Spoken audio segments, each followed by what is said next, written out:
wrong. But anyway, I was very upset about the silences a couple of weeks ago. So I then assigned everybody to do things, and then of course forgot that I assigned everybody to do things.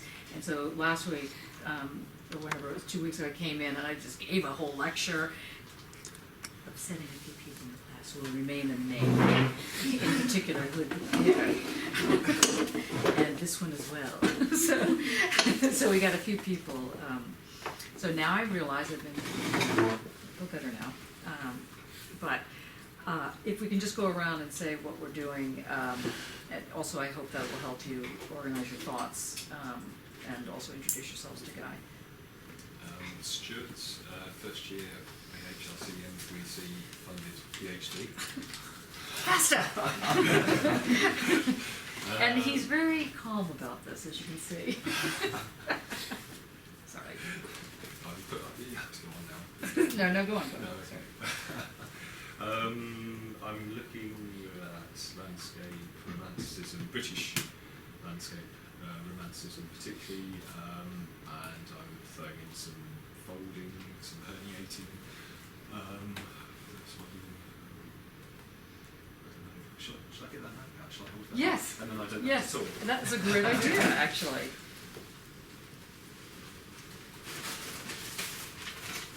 So I've been struggling to get my thoughts down on a small piece of paper, but that's what I'm doing at the moment. So. I think you should hold it to the camera so everyone can see it. Yeah. And then nobody can copy this. Actually, nobody really can copy this. No. And of course, Stuart knew that I wanted this. Yeah. And he wouldn't give it to me. So, anyway, so thank you. Do you have a title for it yet? No. The application title was Romancing the British Landscape. Something. I'm actually doing the ResCon. I'm concentrating on exertion. So the idea of a exertion, so that the definition, there's a binding in exerting oneself, so maybe running through the landscape. So I'm interested in this idea of this sort of reciprocal action with the landscape, which obviously brings in a lot of what we've been dealing with in the Foucault approach of truth. And also you might be changing the words romantic for some other word. For cynic. For cynic. It happens. Well, or creating a sort of a parallel. Yeah, that'd be nice actually. Okay, thank you. That's Stuart. Thanks. I'm Khulud. This is my first year as a PhD student. My research is about light realism and art after the bombs in Saudi Arabia, and I'm focused in how the art and the new media in Saudi Arabia changed after 2008, when a group of artists, they called Edge of Arabia, they come up with art reflect the society problem and show the reality of the society. That's the beginning and now. It's great. Good. I'm Lauren. I'm interested in the notion of the event and I've been also calling it break counts. So I quite like it can be like break count as a command, so as well as talking about hyphenated break count. This last week, I was just thinking about have been looking at non-Euclidean geometry, but in relation to sort of superposition, I've been thinking more about how there might be a sort of not a geometry, but I quite like the idea of a perfect line that isn't abstract. I'm thinking about superpositionality. There might be a scope for kind of that, which so I think that's something I think about this week. That's good. Thank you. Lily, I'm a first year PhD student looking at curating Chinese contemporary art in the UK. The past couple of weeks have been back and forth quite a lot between here and Manchester with the Harmony Society exhibition, which has a book right there. Not to kind of people. This one. Yeah. And yeah, I've been doing quite a lot of writing and stuff to do with that recently, really. And it's been a bit of a tangent from what I researched. But no, it's actually it's all repetitive. But yeah, I was part of a writing competition with the exhibition held, and I've also written a couple of articles about some journals, one called Yushu Magazine, which is Excellent. Canadian Chinese art magazine, another one for a magazine called a peer review channel called Translate from the Free University of Amsterdam. Great, thank you. Hi, I'm Mark Walker, postdoc, looking at German aesthetic theory through Schelling, Lacanian gaze, Heidegger's event, aesthetic event, a bit of Adorno, Kierkegaard, Leibniz, and yeah, mainly Adorno. Great, thank you. I'm Dane. My research is on consistent undesirability and the iterative material of art and generating a new kind of material via algorithmic complexity fed through digital environments, and joining that with a Kantian concept of thinking without concepts. That's new. You've just thrown that in. That's good. I'm halfway through the critique of judgment, so it's good fun. I'm Good. working on developing digital environments and how they create different sorts of images. I'll show you what I'm working on at the moment. These are sort of images I'm working on. And those are synthetic images. Yeah, well, it's a 3D environment I built, and so I'm looking at how to That's interesting. make things sort of work in there. There's a student that is thinking of coming here, Luigi, who sounds like he's doing something similar, except he's he's curating. Well, He'll be curating he's you. working on 3D printers. Yeah. So actually, his fascination with it was the fact that finally, after 13 odd years of reducing all the outputs of computer to 2Ds, finally there can be something 3D. Okay. That's And he saying was very Very much into turning things into bodies rather than going into. Yeah. Huh, okay, anyway, that's interesting, I like that. Thank you. That looks good, thanks. I'm Guy. I'm doing the first, the only MA, working now on the proposition for the PhD, and I'm working with sound as an artist, and I'm interested. My research is about what is now the phonographic acoustic image. It's trying to understand recording from the point which we are not hearing it. In fact, something like that. Wait, Kind of, to do what, sorry? understanding the recording from the point which we are not hearing it. Oh, right, yeah. From the other side.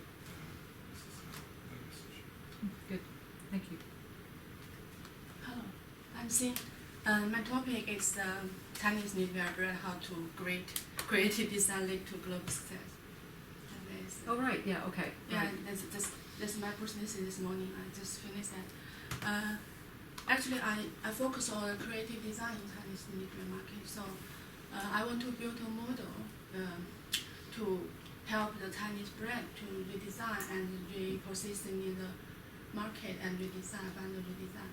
I just want to do this. And But I don't understand the image. I don't understand what the image is doing. Oh, this image just like just a cover for my presentation. That image is the liquid. That's just a fabric. Okay. Yeah. Thank you. Okay, good, thanks. Okay. My name is Mattia. Hello. I am working around or inside the question of understanding how what is conceived as possible becomes a dimension in a paradigm that is non-dualistic but fractal.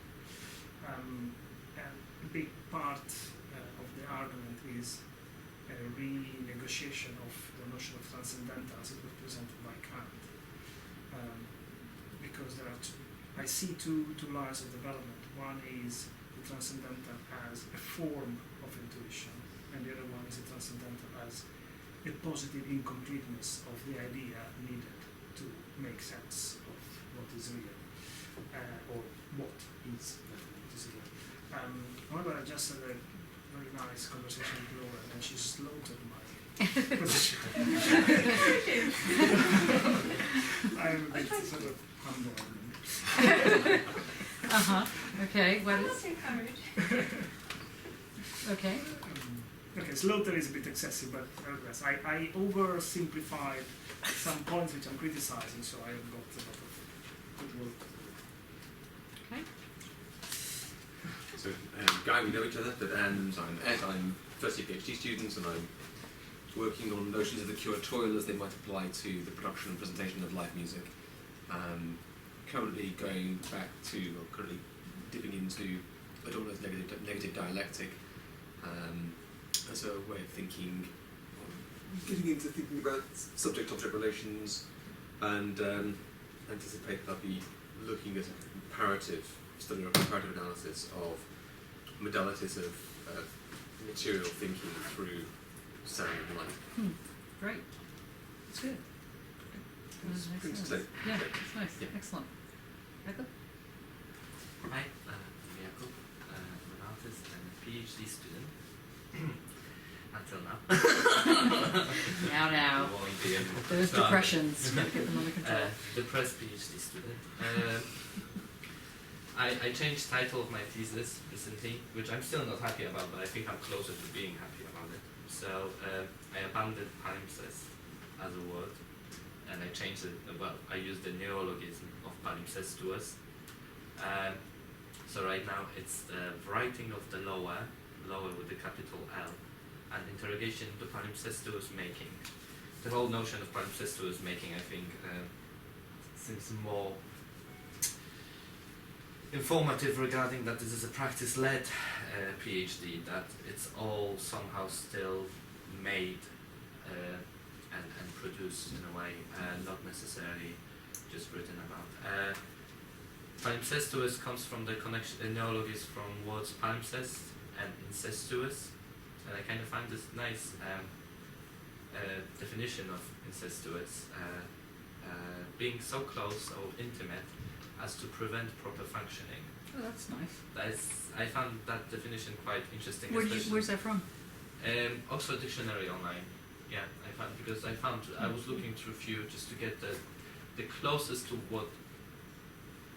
Yeah, the close, and I kind of like this one, in meaning that I talk a lot about illegibility of text and the moment of you not being able to recognize what you're approaching.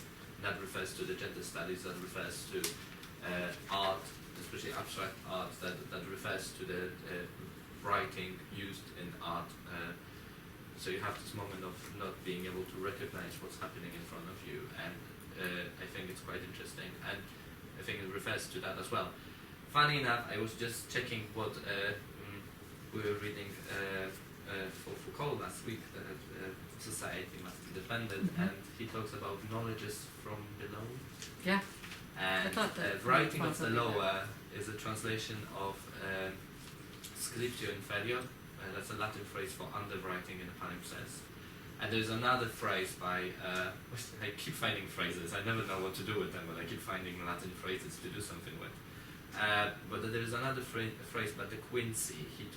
When he talks about palimpsests of the human mind, he used, let me just find it, because I don't want to pronounce it wrong, unfortunately, sometimes. It's supplia de profundis. Yeah. And that is the size from the beneath. Translate that way.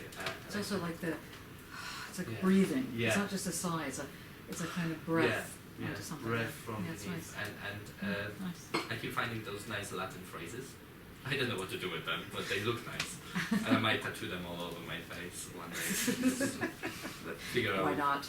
Especially that I recognized recently that I was spelling scriptio inferior wrongly for almost 2 months now. And didn't realize until recently. Say that way.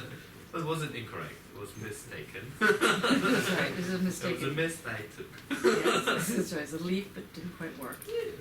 Great. So that's what I ended up. So welcome everybody. This is one of those moments when there's a number of people that couldn't make it today. So we're just going to proceed, but welcome and hope everybody's doing fine. Over to you, Stuart. Okay, thank you. There's some notes and some readings. I'm starting off with chapter 11. That's kind of Yeah. my springboard, and there's going to be a lot of concentration within that. But I do I have put things out in other areas as well. And really, I'm interested in this. In a lot of what I'm going to talk about is how it links to my work, but I'm interested in the fact that it actually links to being an artist. So it has general appeal, and hopefully that will sort of evident possibly on this detour that we're going to take, although it might be a shortcut. I like that. So I've got some notes I'm going to refer to, so I can't do it without that. So what I'm really interested in is that coincidence between the cynic model, or the cynic model is discussed primarily in Foucault, and the idea of the romantic, an individual who is a romantic, with a capital R, which hopefully you'll get more feel for in a minute if you don't already understand that term. But I'm dealing with the art movement, as it were, that's late 1700s through into the mid 1800s, but particularly the British reign of it is what interests me. Also coming into this is ecosophy for me, which is a combination of ecology and philosophy. There's sort of the father of that was Arne Naess, a Norwegian who combined those two things, and he actually says of himself, or he said of himself, that he was an ecosopher as opposed to a philosopher. So he actually saw that as something sort of progressing on from philosophy. And there's also going to be a bit of mountaineering in here. So starting off with the isms, I think you could argue that all isms, in the case of all isms, the member doesn't choose to belong. You know, like Impressionism, it's a sort of a post-rationalised movement.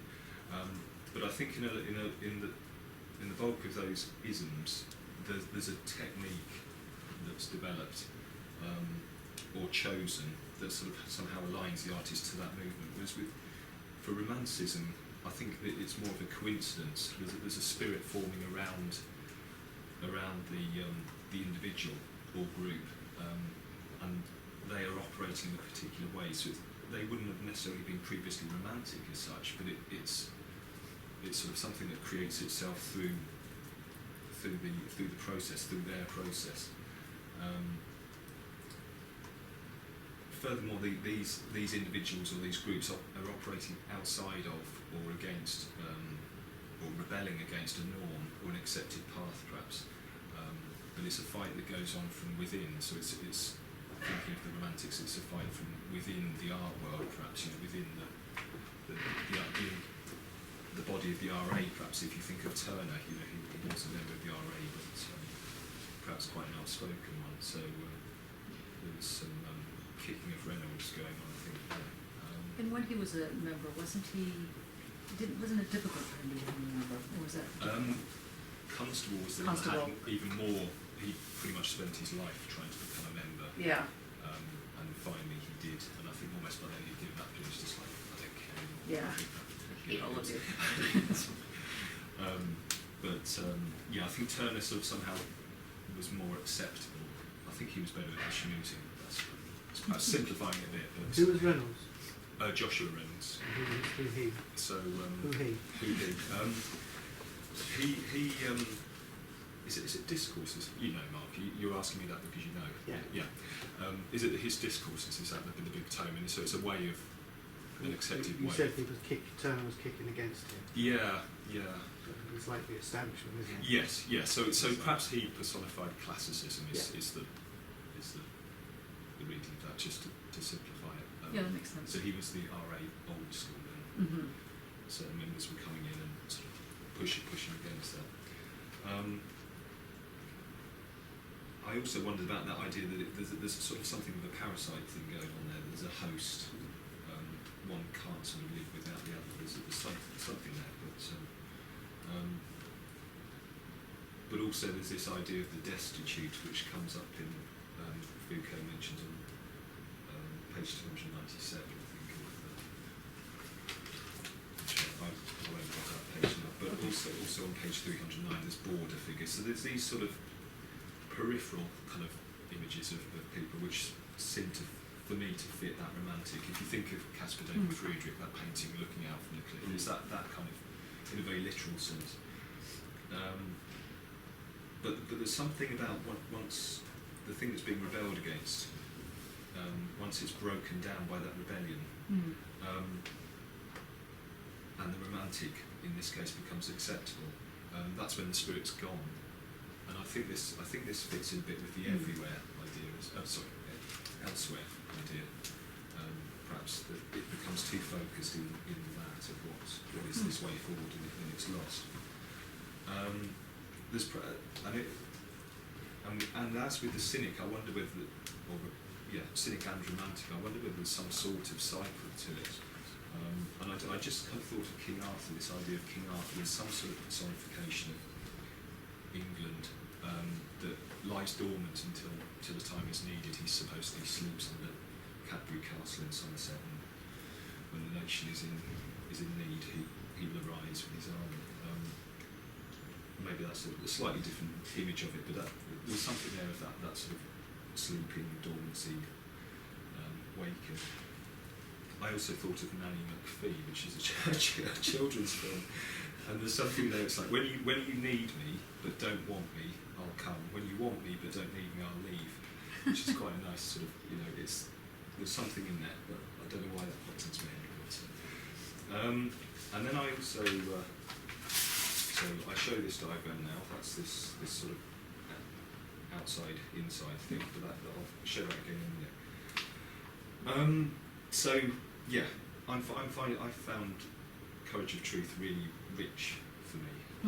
And I sort of want to stand up and go, fuck yeah, and like kick a chair and sort of, but that Excellent. But that's not my way. That's right.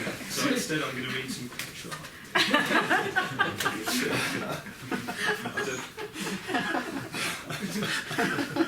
Sorry. So I'm going to go back to the early morning of April the 26th, 1336, which probably, as you all know, he was just getting ready to climb Mont Ventoux in Provence with his brother and a couple of servants. And so this is from his diary, essentially. So I'll read a few lines from this, which will, I put two paragraphs in. You'll see how we go. Tell me if I'm sort of going on a bit. But, so he started the climb and they've had a rest, and then he takes it up.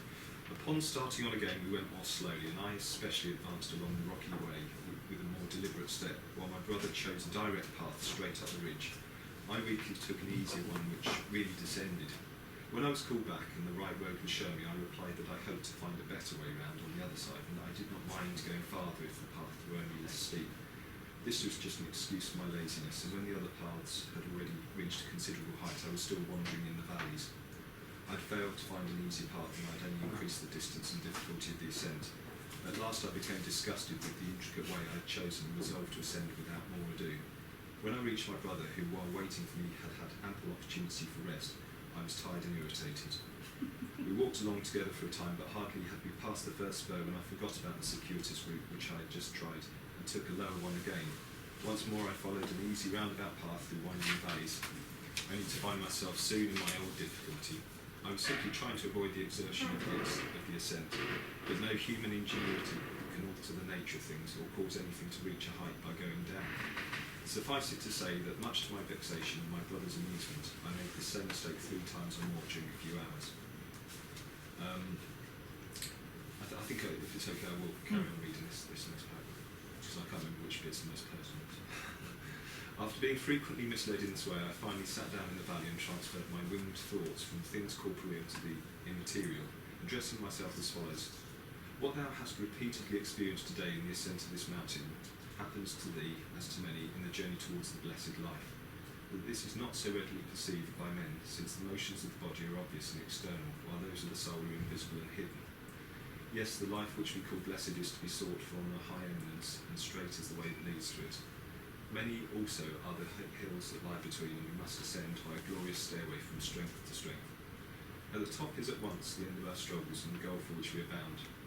All wish to reach this goal, but as Ovid says, to wish is little. We must long with the utmost eagerness to gain our end. We must long with the utmost eagerness to gain our end. Thou certainly dost ardently desire as well as simply wish, unless thou deceivest thyself in this matter, as in so many others. What then doth hold thee back? Nothing, assuredly, except that thou wouldst take a path which seems at first thought more easy, leading through low and worldly pleasures, but nevertheless in the end, after long wanderings, thou must perforce either climb the steep path under the burden of tasks foolishly deferred to the blessed culmination, or lie down in the valley of thy sins, and I shudder to think of it. If the shadow of death overtake thee, spend an eternal night amid constant torments. These thoughts stimulated both body and mind in a wonderful degree for facing the difficulties which yet remained. Oh, that I might traverse in spirit that other road for which I longed day and night, even as today I overcame material obstacles by my bodily exertions. And I know not why it should be far easier, since the swift immortal soul can reach its goal in the twinkling of an eye, without passing through space, while my progress today was necessarily show, dependent as I was upon a failing body weighed down by heavy members. So that's It's the equivalent of joy. and just very simply that idea of the winding zigzag path to the top, or the straight up through physical exertion, which I'll come back to in a moment. I came across that text over 10 years ago when I was making books, artist books. So I decided I was going to go to Mont Ventoux, and I climbed the mountain from the other side. And I made a book called Cupiditas Videndi, which is Desire to See, which was one of the reasons that he apparently climbed Mont Ventoux. It's sort of an example of the first person ever climbing a mountain just to look at the view. So that was my interest in it. But I wanted to take a detour on the detour just to mention briefly the idea of artist books. That they sit in this strange world, a bit like this diagram. That there's a copy of this in the my book in the British Library, so that sits there in the library, but isn't part of it in a way. And there's also other works that I've got in a collection, in bigger art collections, that somehow equally don't fit within that art thing. So that was kind of why it was interesting me, and that's on another level, this sort of form that's coming out of it for me. So then I'll actually start to look at Foucault,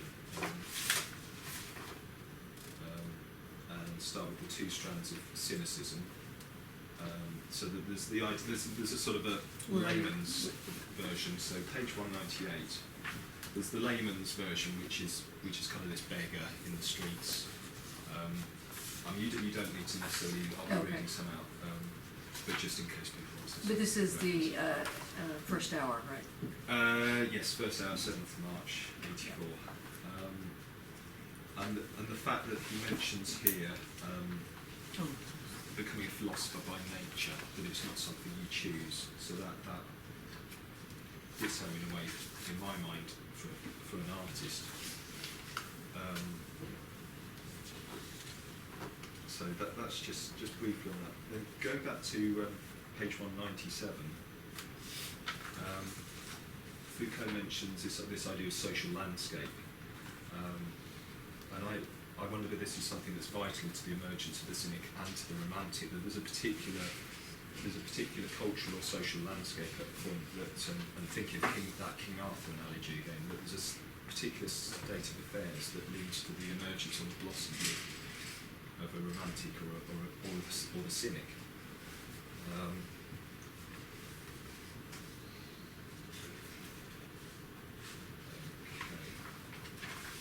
So it's participant. I think yes, he described. Sorry, no, page 199. He used the word Foucault used the word participant. I think have I made that up? Or taking part. Sorry, no, I've translated that as participant. So taking part in the life of the city, in the social landscape. But this is a landscape created by this process of othering. This idea of self. Sort of freedom of self, perhaps with a small l, s, but bound by selves, bound by the community, bound by the rules. And I wanted to then quote from Nace, on his concept of self-realisation, which is self with a capital S. And he says self-realisation is not self-centred. Remember the capital S, but at the same time do not think the individual self or ego is dissolved in the larger self with a capital S. The diversity of different individuals' approaches remains as they share and shape our connections to the larger. He then quotes some Dostoevsky and then finishes one point with, we cannot simply split into units pursuing our own goals. This is why Nace requires the concept of greater self. Sorry, that's not Nace himself, that's Rothberg explaining Nace's concept of self-realisation. So there's still that sort of participation aspect in there, which is important. Can I stop you just for a second? Yeah.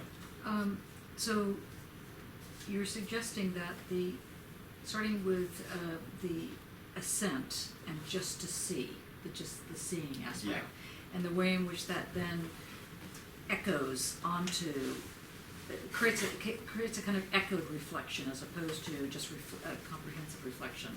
So that begins the first stage of creating this plurality of the self.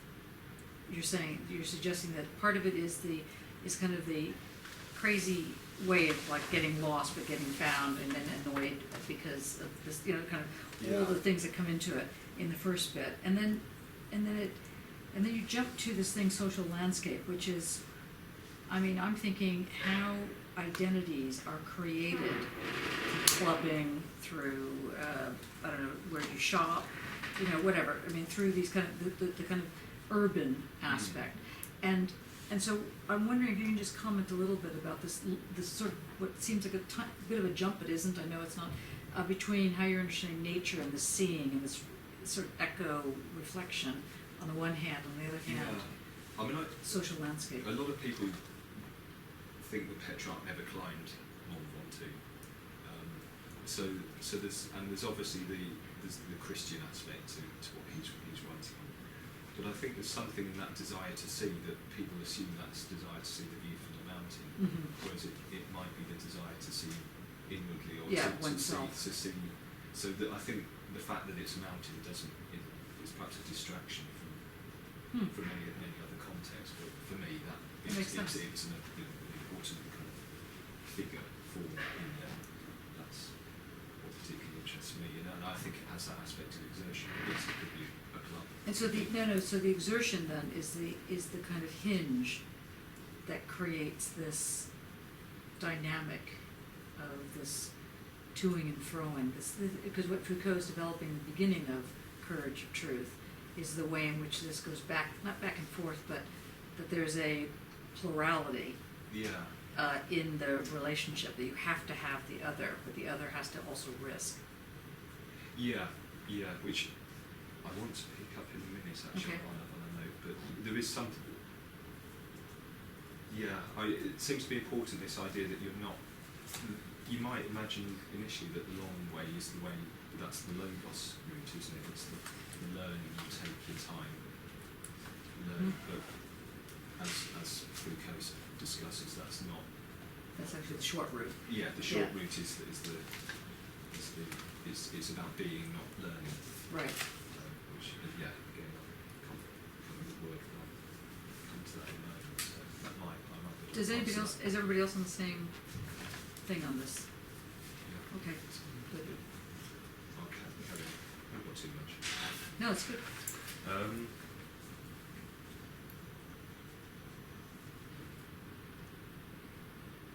Yeah, there's also comments on that point as well, page 199 and page 303, about sort of this idea of being within and without, being excluded, and in the world and against the world, I think is the phrase that Foucault used on page 303. So within that there is that enfolding, which I keep holding up. So then I put, how do we get there? Let's find out. I've also, sorry, I put a note just before we move on that Protagoras, who was mentioned by Nace, comes into this for his concept of both and, which somehow fits in this fold, this kind of, and also Kierkegaard deals with that similar concept. Either or. Yeah. Yeah. I don't know much about either of those, so I'll run away from them quickly. So then I'm going to jump to page 204. So this is where Foucault starts to talk about how do we reach that state of life, and there's certain words that kind of came out from there. And he talks about an armature for life, for existence. I think he calls it on the next page, armature for existence. Which sort of seems an interesting term. I meant to sort of look it up in the dictionary, but an armature I've understood as an artist is that sort of framework that you created. Traditionally, I think a sculpture's created around it. That's right. There's the wire form underneath. But the fact that this is about preparing for life, not learning knowledge, as you just said about the zagging, it's about making yourself fit for that exertion, for the struggle. And interestingly, I almost get to the point where Diogenes is master of the master, so Diogenes is a slave, yet he's somehow in that maneuver, he's becoming master over the master of the house. So maybe you end up with a master with a small m and a master with a large m. But it's not a dialectic, it's something else going on. Yeah, right? yeah. Just in that very simple sense. There's and that's where perhaps the idea that this diagram, there's a sort of, that's where the permeability comes into it as well. That takes it on, and I think I mentioned last week, it could be a sort of vortex. So there's a breathability between those things that arrives at this sort of modality or way of being through living properly. Which Foucault lists a few features of living properly. He talks about endurance, independence, dressing simply, hunting, posture, stance, and modesty, which kind of combine to give an ethical way as the only philosophical way. But I think it's the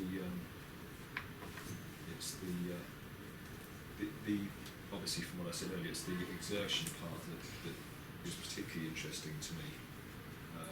And Nace had a sort of an equation where he was talking about mountaineering. How does mountaineering enjoyable, for putting it simply? And he had an equation where W is well-being, G is glow, passion or fervour, PB is bodily pains, and PM is mental pains. So he had well-being equals glow squared over bodily pains plus mental pains. Here we need Tadas with his equations. So he's talking about and so what he's saying is the equation is meant to say that the level of well-being is proportional to the square of the level of glow. So with sufficient glow, any amount of pain is overcome. so bringing it back into that idea of the shortcut to the top, that it's maybe not quite as simple as the more pain, the more beautiful, or the more sort of bountiful the trip, but there's something in there, there's something, that connection between the exertion and the achievement, the sense of achievement. You know, this might not necessarily be to the summit of a mountain, but it's as I mentioned, man shepherding that, but it's about that giving something and taking something, but more than that, which I haven't worked out yet. Might you say the exertion is a kind of expression? Sorry? Might you say the exertion is a kind of expression? Yeah. Expression is expressive. In the same way that the romantic art can be argued as a kind of expression. Yeah, it's a different. I think probably.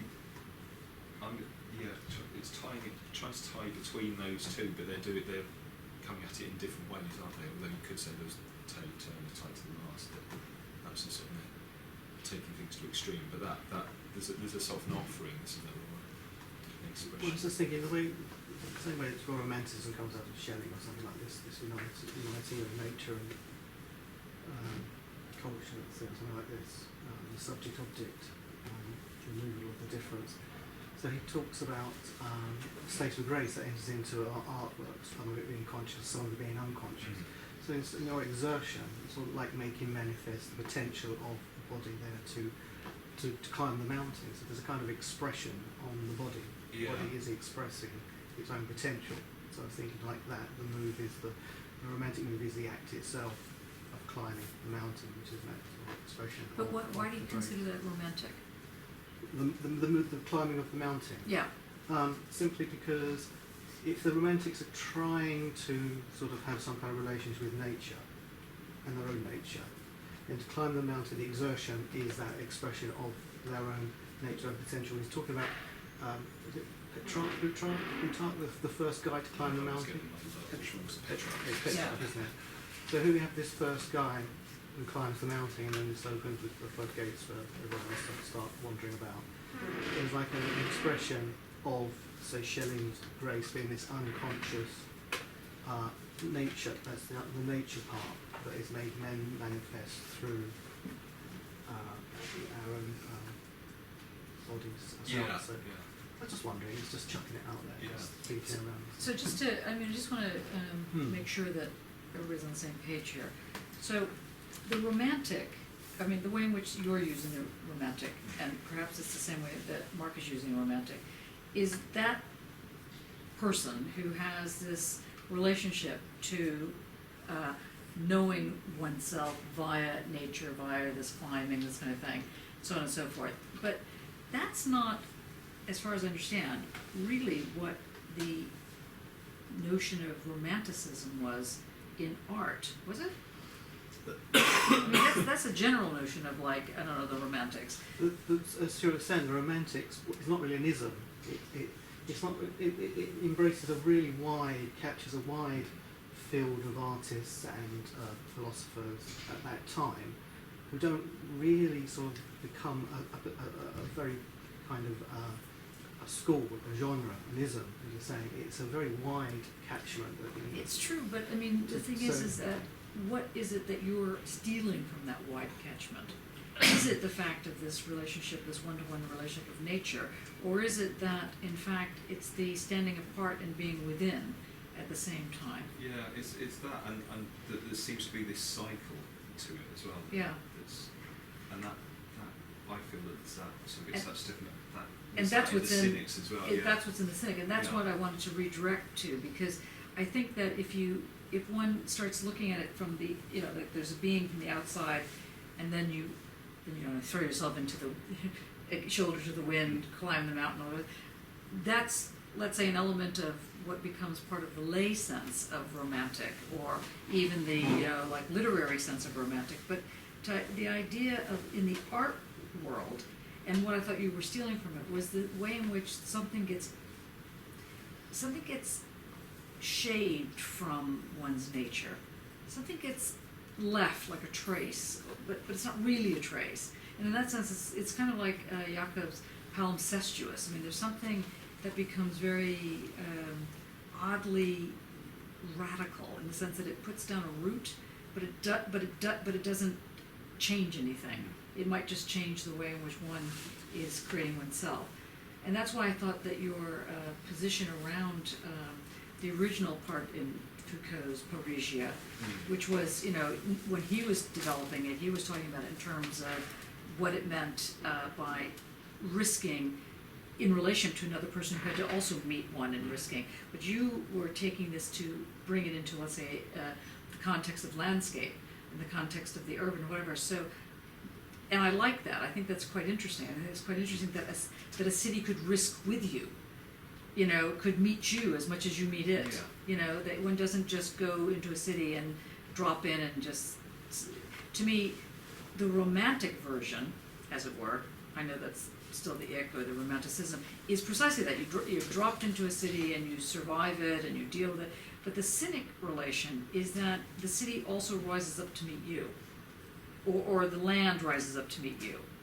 And it has this odd folding.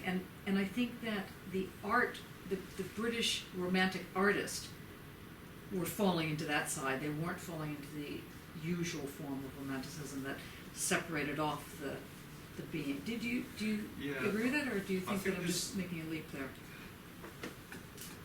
I mean, maybe go contrary to the openness and Parisia. Maybe there's something of a camouflage thing happening. Yeah. Because within art, certainly now, and maybe originally, to be a romantic, you were an outsider in the art world as well, in the art establishment. Yeah. So Yeah, that's the thing. but yet somehow to an outside, to a wider audience, you are an artist. You are the typical You're on artist. the inside, as it were. Yeah. So that there's, I haven't worked. No, I there's think that makes a something lot of sense, and around I think that also resonates with a lot of people that I work with who are students who are from working class, let's say, backgrounds of the Protestants, who are upset that they're in a PhD. They lose their friends over being in a PhD. Their friends are not even in the university, let alone a PhD. And so there's this kind of like, they're seen to be inside. But of course, anyone who's actually doing the PhD or whatever it is knows precisely that you're so not on the inside. It's just ridiculous. So you have this kind of odd, you're forced into an odd relationship. Yeah.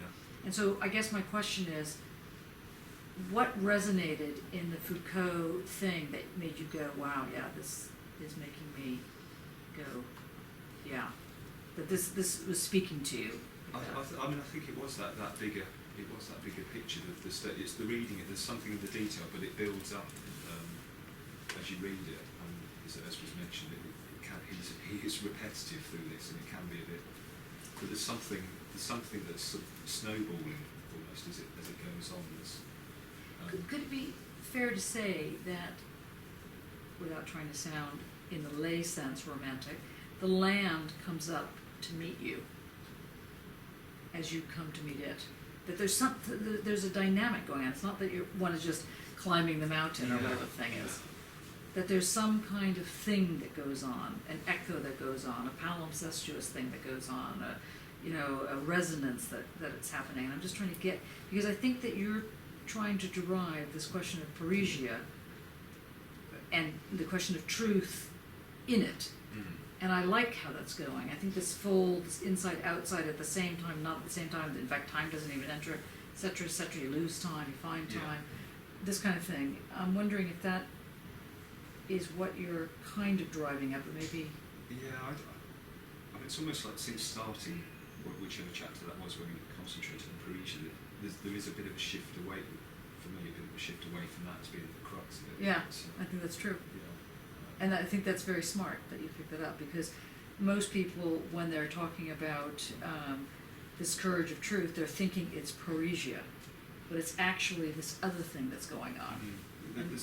I'm trying to get people to figure out, well, what is that other thing? I mean, there's something in there that he's talking about distraction and this elsewhere, and I think that's what I was getting to at the end. That there's, for example, obviously I'm talking about ecosophy, which brings in environmental concerns, And the big thing is always global warming.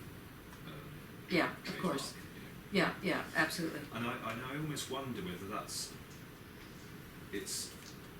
sort of become a diversion in a way for the real problem, you know, of what we're doing to the planet. And it's easy to sort of push that into a siding, you know, the powers that be can assign people to deal with that and say no, you know, this is nonsense, and you know, the green movement or whatever you want to call them put their powers in there and they're saying yes, you know, sort of that.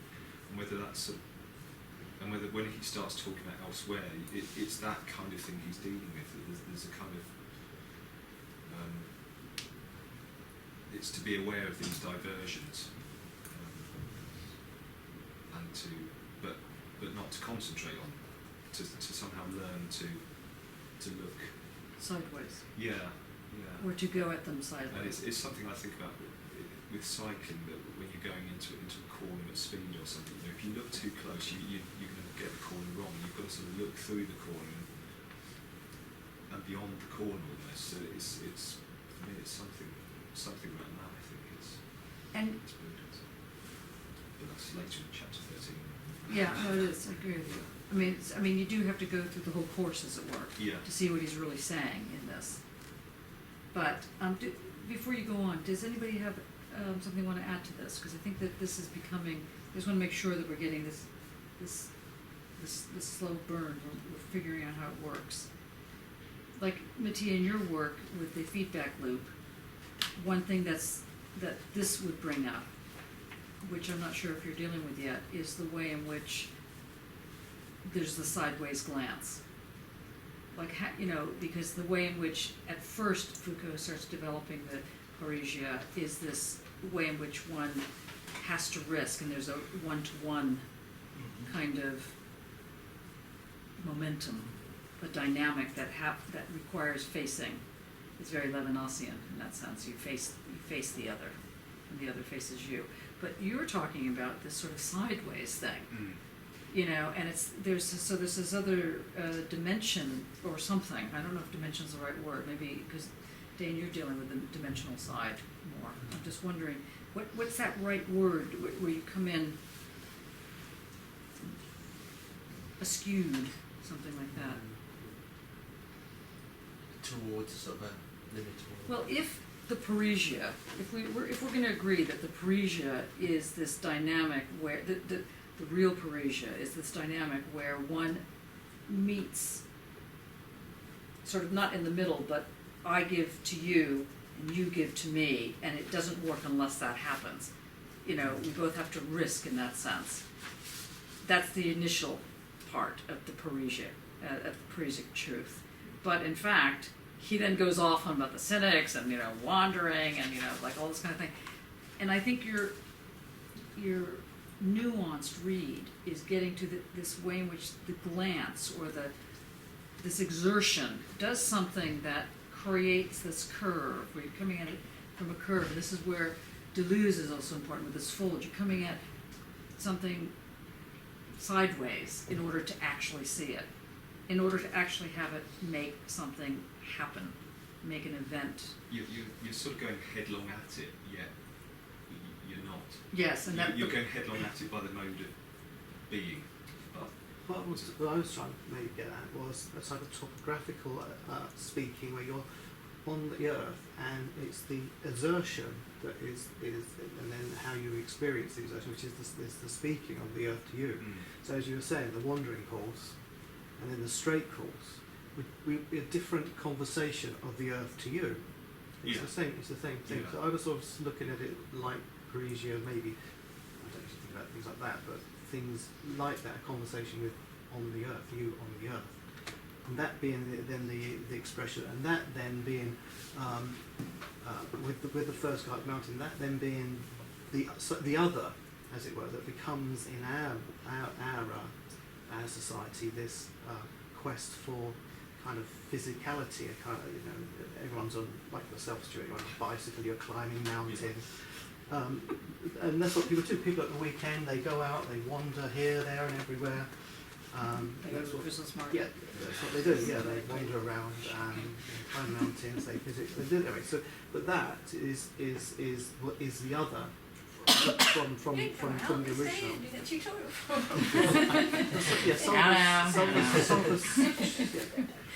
So that's So I was thinking that is then these. If that's kind of Parisia, then that becomes. People look at you climbing a mountain. What's his name? I forget now. So they look at him and think, well, you know, that conversation must enter into society because here we all are on our bicycles climbing mountains and having the Olympic Games and the rest of it, and endorsing that kind of physicality as something we should aspire to.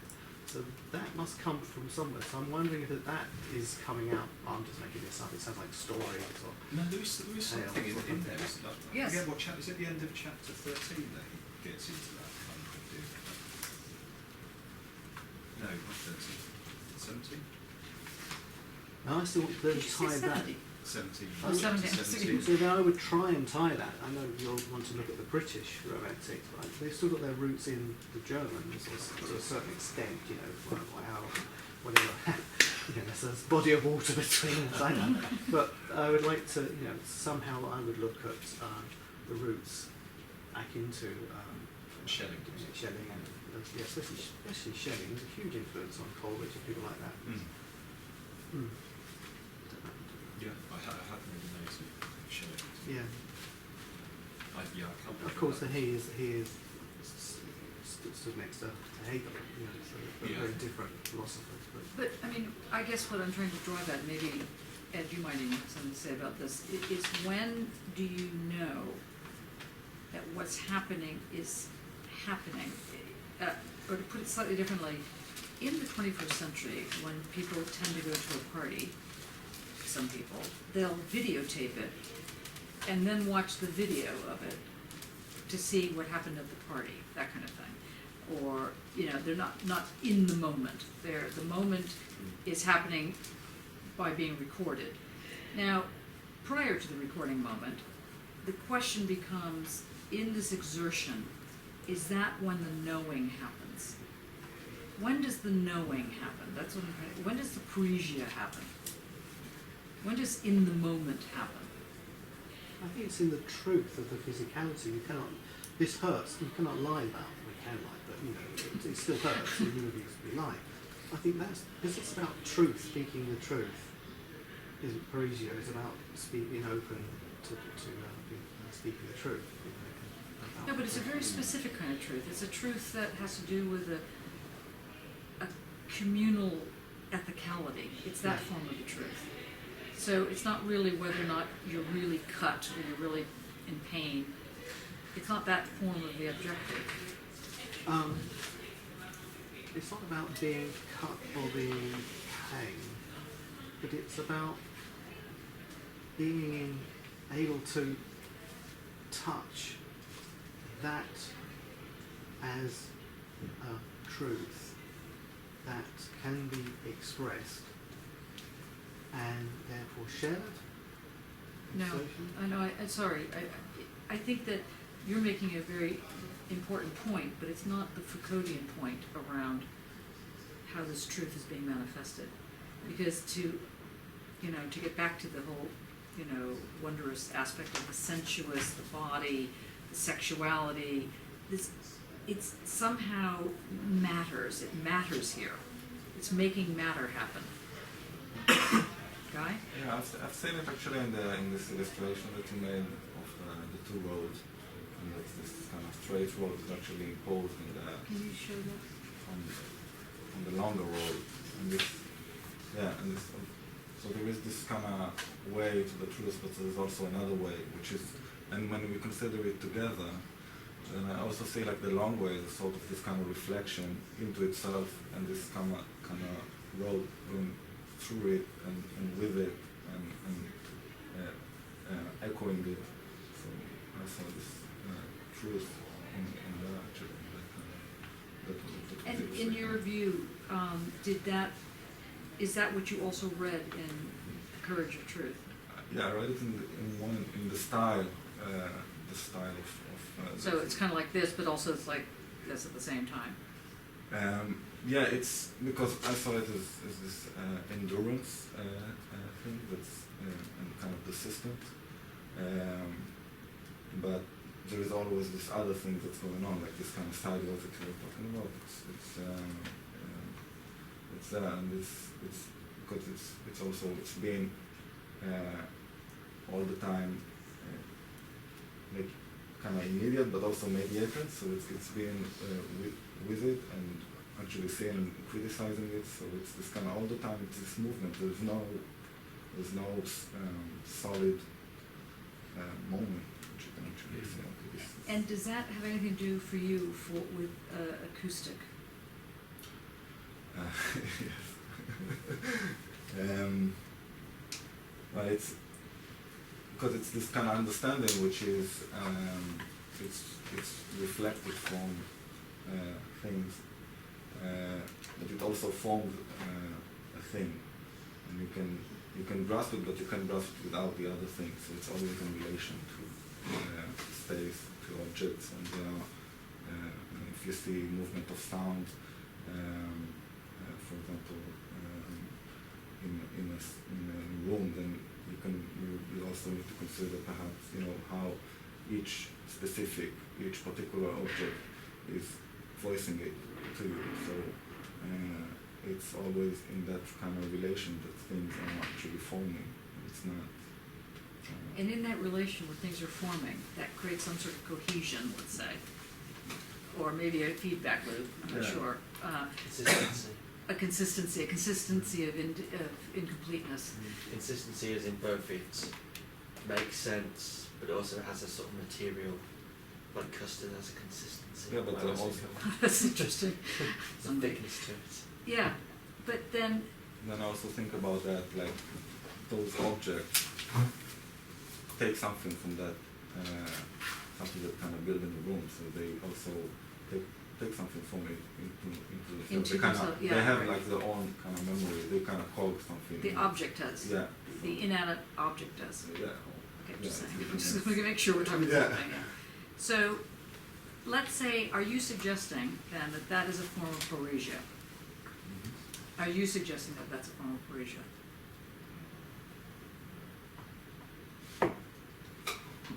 The reason I'm asking this is because now I'm going to call on you, Ed, because your work, I know that you're emphatic about the difference between sound and music. Now, something about this thing called music puts it at a different level. I was going to say pitch, that's wrong. The level. There's another claim. It's a truth claim to music that sound has, but in a very different way. Yeah. Can you articulate that difference in terms of how this paresia thing is working? I'll Make a stab, yeah. Okay. So, sound, generally when artists are talking about sound, I mean, and sound is generally talked of from an arts discourse, or from an arts discipline, as another form of material, in the same way that you might think of paint or wood or whatever else. So, they prefer, people tend to prefer to talk about sound as opposed to music or even the sonic, in this conversation last night. Round because they see it with it, or because it's seen to be more encompassing, in a sense, because it can just simply be a relatively neutral object. I think the claim for music is that it's something that that is both made, culturally made, but it also persists despite you.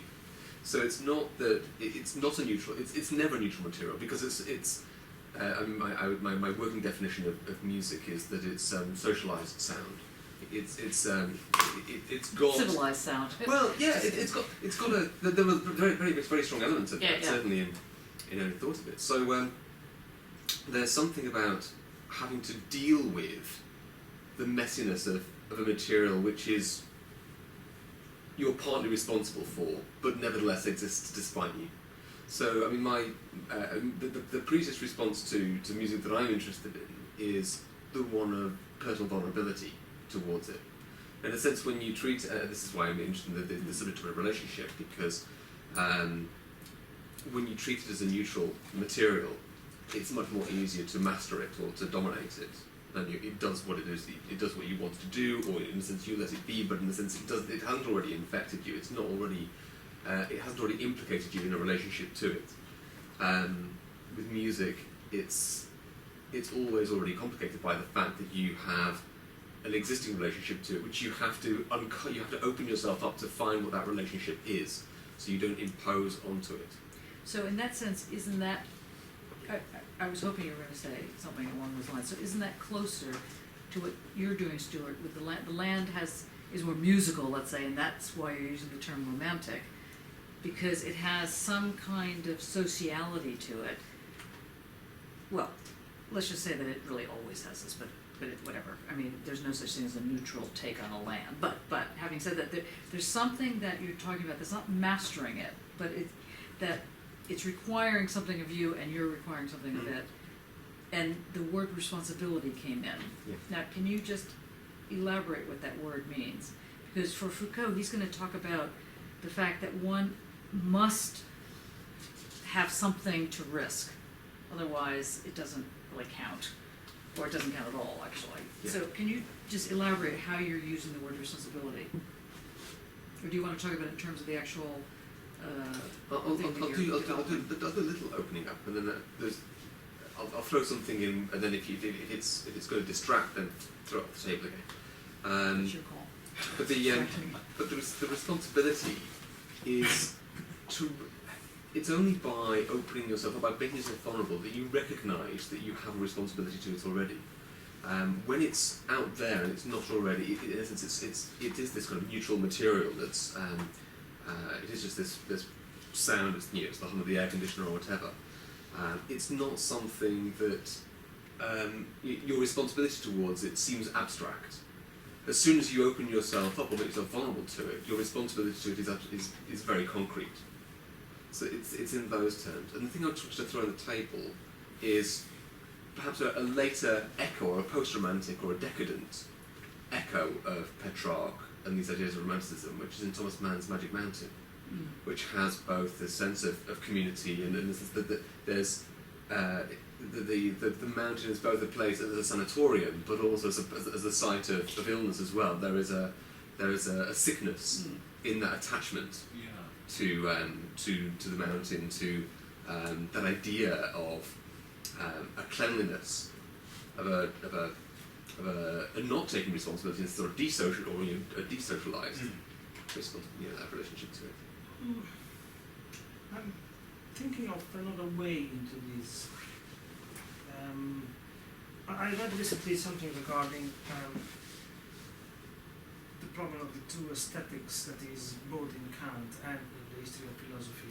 As, the aesthetic as in a moment of the process of knowing, so the aesthetic as the part of intuition related to the senses, that one would say goes from through Descartes, Locke, Leibniz, then finds Wolff, and finally Baumgarten, which is Leibnizian, and then it has this bifurcation with Kant, and then with the romantic, not with the romantic because it's the romantic, but from then that moment onward, aesthetic for a long time becomes a philosophy of art. And then apparently, all of a sudden, in this century, philosophy of art does not seem to be the aesthetic anymore. Right. So there is going back. It doesn't even be, it's not even beautiful. It has nothing to do with that. So it's aesthetic. It seems that some areas of thought, rather, I would say that the conservative want to go back and consider the aesthetic as phenomenon. The problem with phenomenon, so there is the old early evaluation of phenomenology. Now, I found these a way into the problem, because I started thinking the problem should be turned around entirely, and instead of thinking that it was an interesting but ultimately not valid attempt to bring aesthetic to art, I rather bring art to aesthetic. And this is what links to what Ed just was saying about taking responsibility for that which is already layered and mediated entirely, music and sound, and being open to see that as a material I'm thinking just to remain within the acoustic. A few years back, I saw a concert of John Zorn where he had a number of players, and each player was playing his score, but the player was not playing all the time. He was playing when John Zorn would point at him. A game piece. I guess so. Yeah. So there would be a silent score running inside the head of the player, and when it was the turn, he would play it for 3 seconds, 1 second, then he would move on to another one.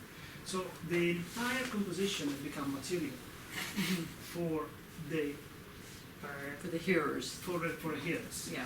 and it was used in various different ways. Now I find that now that it is possible for us to engage with all of the sensible and all of the intellectual, to retain these traditional categories, as material for our art, then the responsibility we have when engaging with that is one of deciding basically where to stop, where to set the frame. And in this case, and there's always multiple, because one has many layers and many entryways that are coming into this. But man, just why a frame? Well, I call it frame, it's a bad metaphor. I rather actually speak of deciding what is transparent and what is opaque.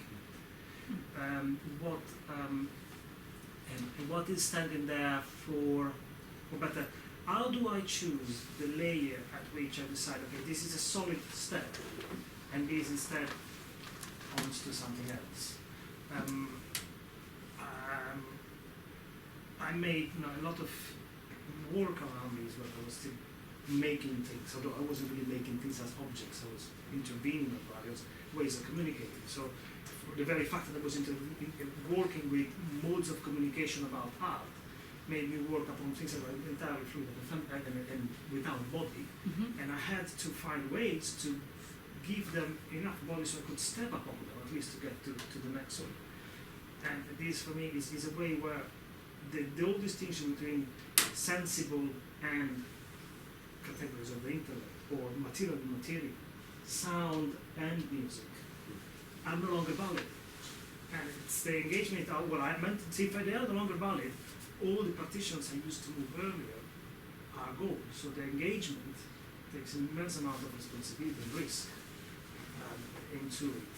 And That's interesting. So this notion of responsibility, I'm always worried about the word responsibility, because I think it brings in this whole Levinasian move of otherwise than being, and the whole, anyway. But more importantly, it sounds too worthy. That's my problem. well, that's called decision. But I even think it sounds like it's a decision, and I think that it's a lighter touch than that, and it's more damning than that. There's something else, or at least in Foucault's thing, and that's why I want to now raise this, because the sexual, I know that we sort of bring it in, then don't bring it.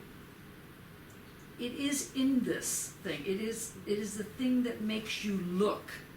It is the thing that is attractive. You know, so the way that land comes up and calls you and grabs you is not just because it's sort of sitting there going hello, or that you feel a kind of ecosophy relationship to being responsible.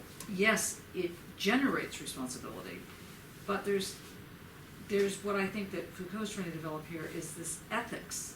It's a sexual ethics, or it's a sexual stroke sensuous ethics, something like that, that is brought in, that creates the glue, or creates the cohesion, or whatever that thing is. You were nodding the other day, the other moment just now. Was that because you were agreeing, or is that because I'm not you... sure if something is like crawling in my head, and I'm probably not right, so sorry if I make someone laugh, but I'm kind of thinking of masochism and As masochism, yeah. masochism and the relation of Parousia is not being. I thought Parousia would be a bit bolder, as in it's a boldness of saying something, not necessarily risking something. It's a boldness, bold, like, Yeah. something like that. When you said about face-to-face contact, I think it's this moment of but it needs to be strong. It's kind of spitting on your face in a way, Right. without being that's your risk. Yeah. You spit on someone's face and you're going to see if you're going to get punched in the face. Right, yeah. In a way. Not necessary, but I kind of, and I thought about this as a romantic, and what is this romantic? And I always thought I don't know if it's from romanticism, and maybe because it's a little bit looked differently from where, let's say, Polish romanticism, it has different connotations, but slightly, the main ideas are the same, but I kind of thought of myself of passivity, of kind of this passivity and the rise to get what you want, kind of the rise of individuality, and at the same time passivity in order to find the view, let's say. So you mean a point of view or a view? Well,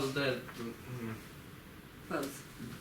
maybe Neither. both, yeah, but I kind of think, I kind of thought that this moment of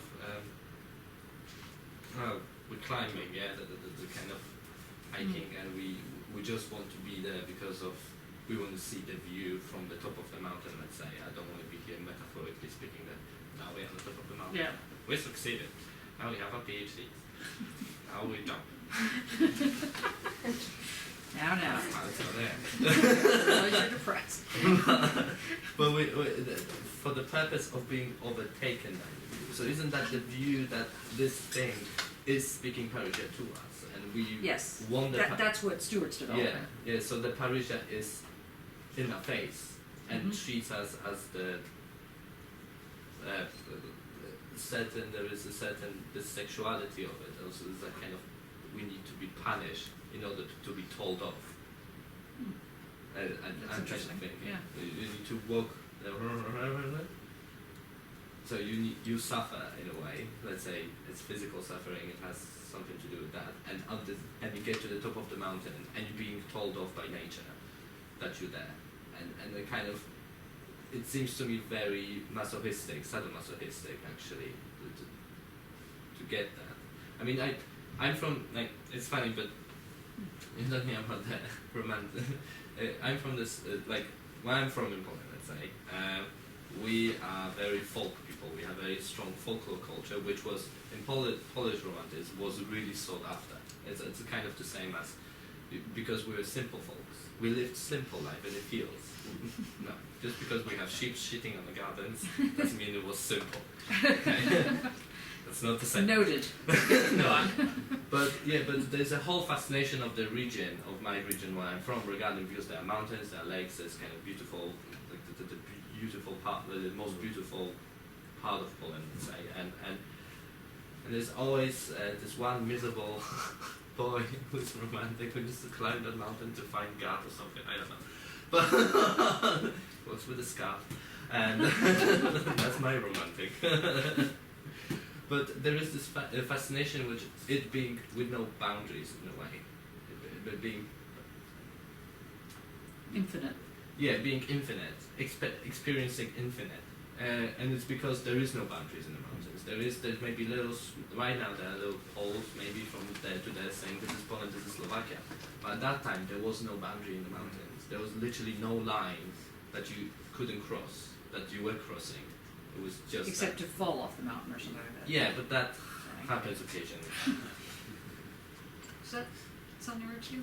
Yeah, I just came back to, I think it was Henry was saying in the tutorial that with that quality of light and that mistiness. was Yeah, the something light, that, yeah. that sort of somehow there's an infinity in that as well. But it's close. This is where the romantics, in my understanding, differ from the German-centered tradition, where they're coming out, or some of it is in the philosophy, the infinite is a false infinity. Yeah. But the romantics do not play by those rules, so they're quite happy to express ideas of infinity and stuff and be open to it. I was just wondering also about the climbing. This romanticism is a kind of anti-enlightenment, you could say, against the clear-eyed view of Descartes. Even if you have something stuck in the eye view of once you climb the mountain, it's not clear-eyed. You've actually got something that's stuck in the eye, something that some image, some light, or something that changes. You know, and there's this going on against the clear-eyed view of the Descartes. That's what I'm thinking. that kind of Yeah. the view from nowhere. Because I think there's also there's a little The bit view of from a, somewhere. Yeah. we're sort of getting caught up as well on the summit as being the, you know, what you've got to go for. I mean, there was one of the romantic was it Coleridge that actually got himself stuck on a ledge? Was it Coleridge? I don't know. No, but I know people have been stuck up. Well, yes, yeah. Mm. You know, and to be doing that, you know, there's a ridiculousness to it. You know, something that's against the acceptance. Well, yeah, I mean, I do think that this notion of climbing a summit is already imposing a whole framework that it would be probably not a bad idea to avoid on some Yeah. level. Just in the sense that you could still have exactly the same problem, as it were, that's being articulated by Jakob at this point. If you're swimming in the water, and you're in the middle of the water, you weren't going up or down, you're Yeah. just, you know, swimming, and then you get caught in a riptide, or, you know, or you see, or, you know, the wave comes and knocks you around, or something like this, and you have this different relationship that's going on that brings in, I want to just refocus on this relationship of the sadomasochism. I mean, in the consensual version of sadomasochism, usually the person who's being the top is meant to be the so-called sadist, or the top, the dominatrix or the dominator is somebody who pushes the other person or people, depending on how many people they have, to a limit and then slightly beyond. But in fact, as it's consensual, the person who's being pushed to that limit can say, just say there's like a safe word, or, you know, like, you know, grapefruit or something, you know, something that's going to be completely out of the picture, so it will stop. So saying like no, that's not going to work as a safe word, or, you know, don't do this. You know, that was talking about. But in fact, in that example, the masochist is in fact actually organizing the scene. Because the masochist is basically letting the person who's doing all the work, that is, say, the top, in fact, no, this is too far, no, this is not far enough, something like that. So you have this very bizarre relationship where the person who is invested in being the dom, let's say, or the sadist, is in fact actually being the masochist in this kind of muted sense, because they've got to pay attention to whatever happens, otherwise they might kill a person, or so the tragedy might go on. Meanwhile, the masochist is allowing the pain to happen, and therefore it's got this kind of odd mastery going on. Now, I raise it like this because I think that the general discussions about S&M tend to forget this aspect, forget this kind of much more nuanced version of S&M. And if we're going to bring in masochism, let's just say, you know, so you're going either up the mountain or over the fields or wherever one's going, and are enjoying the pain of it in a certain sense, there's also the enjoyment becomes part of the mastery of the pain. Not that you're actually mastering the pain, it's that you're getting the pain. And you've called the pain to you, and the pain now is here going, hello, I'm here, I'm pain. It's a bit like his formula. I was going to say, it's the Yeah, approach. exactly like the formula, yeah. Now, I'm just wondering, in what way is that linked to, let's say, the cynics? Because I think that's closer to the cynic argument than the romantics, but I could be wrong, because I have such a light version of the romantics. This is my problem. That's why when I'm asking you, what do you think about the romantics, I'm really asking, because I have a terrible view of the romantics, okay? I feel that, you know, that I like the idea that if what Mark's saying is actually having the dirt in the eye, and so there's a certain way, or a little snot on the nose, a certain different way of dealing with it, a Cartesian pureness. Yeah, that's great. And therefore, I thought it was exactly the reverse. The romantics were, you know, sort of getting rid of all this stuff. But anyway, whichever it is, how does Foucault's argument, I feel like we're surfing the argument right now. We're not yet figuring out what's the toolkit he's offering here. Presenting Kant's encounter with the supposed real, which is never encountered sexually. Yes, that's pretty much the. But can you elaborate that? Well, when we were reading the Critical Pure Reason last year, and we used it at the beginning of this year, the notion, the whole system problem that Kant faces is how to deal with the possibility of a reality existing outside and the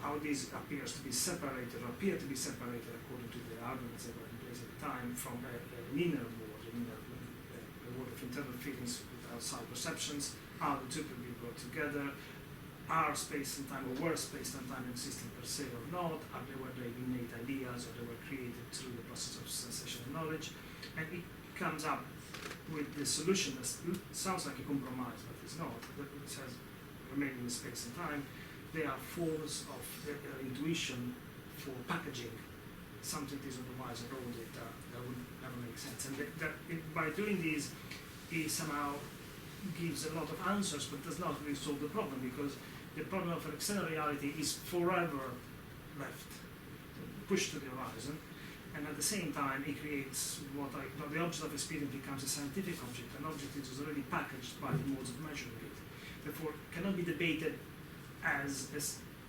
within the discipline, because that's what created it and it works within the discipline, and from outside it no longer makes sense to discuss it. So there is, one accepts that is forever cut, and at the same time one accepts that is forever dealing with something that is really material at the same time.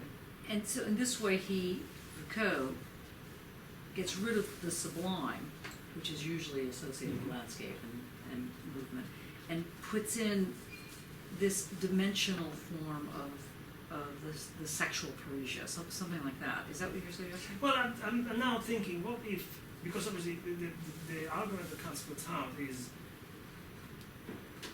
human rationality versus the world as in material, everything that's what is to be known, the object versus the subject. But at the same time, I'm thinking, what if, but there is, I see, since we use the word responsibility and there is the notion of risk in Foucault's argument, what if accepting that the object of experience is not the real reality, it's not the ultimate real, and yet I can really do a lot with that, can somehow be translated into I come out and I assume risks, but at the same time I offer. And what I get is not something that is absolute per se, something I really wanted, but I meet this other coming out with offering and assuming risks. So there is always a product of an encounter which is at this point completely beyond the problem or the hope of encountering the thing. Mm-hmm. We find this new synthetic moment that is, yes, a new ground, but also does away with the idea of an absolute ground. And it seems to me that I mean, obviously this becomes developed much further, but with the argument of Foucault, what was the object is actually another subject, and actually not only one other subject, many other subjects. So becomes extremely complex, this produced ground that is And so as a result, even if you go sideways to it, well, there is no straight way to it anymore. but that is confrontational. Yes. In the sense, so it just still speaks to what you were saying, Jakob, in the sense that if one is going to do this true paresia, it is in this confrontational way. It is saying, you know, I'm coming at you, you're coming at me. But in fact, the way we're really coming at each other is never straight on, because that wouldn't produce anything.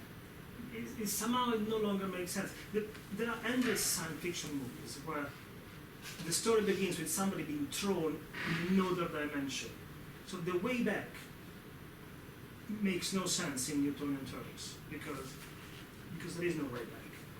So then there is an incredible journey through who knows how many other things in order to recuperate the starting point, if it is ever possible. I believe that this is counterproductive. It's one enters a completely different dimension in the encounter, and there is no way back to the hope that there is a subject and the object. Right, so they get demolished. Yes. And so, So this product, you mentioned product several times, that's not an extra though, is that an alteration? Or is it No, it's not an extra, certainly. And it would be an alteration just if one would still try to think from the previous step, the previous point of view, the previous paradigm. Because especially if one thinks Kant really formulates the mode of operation for, or offers the methodology of science for the science that we then develop onward. There is no science for something that cannot be measured. So science is a science of measurements. As long as there is a unit of measurement and something to be measured, you have a science, and you cannot question the measurements of that science, because in a certain sense it is entirely arbitrary. So it makes sense within itself, and therefore the idea of testing that versus the original split subject-object becomes a wrong question to ask it, or entering the relationship linearly or straight into it. Right? There is no longer straight or curve into the relationship. Straight or curved. Yes. It's a question that does not make sense. There is the relationship or no relationship. Right. And how is that relationship then established?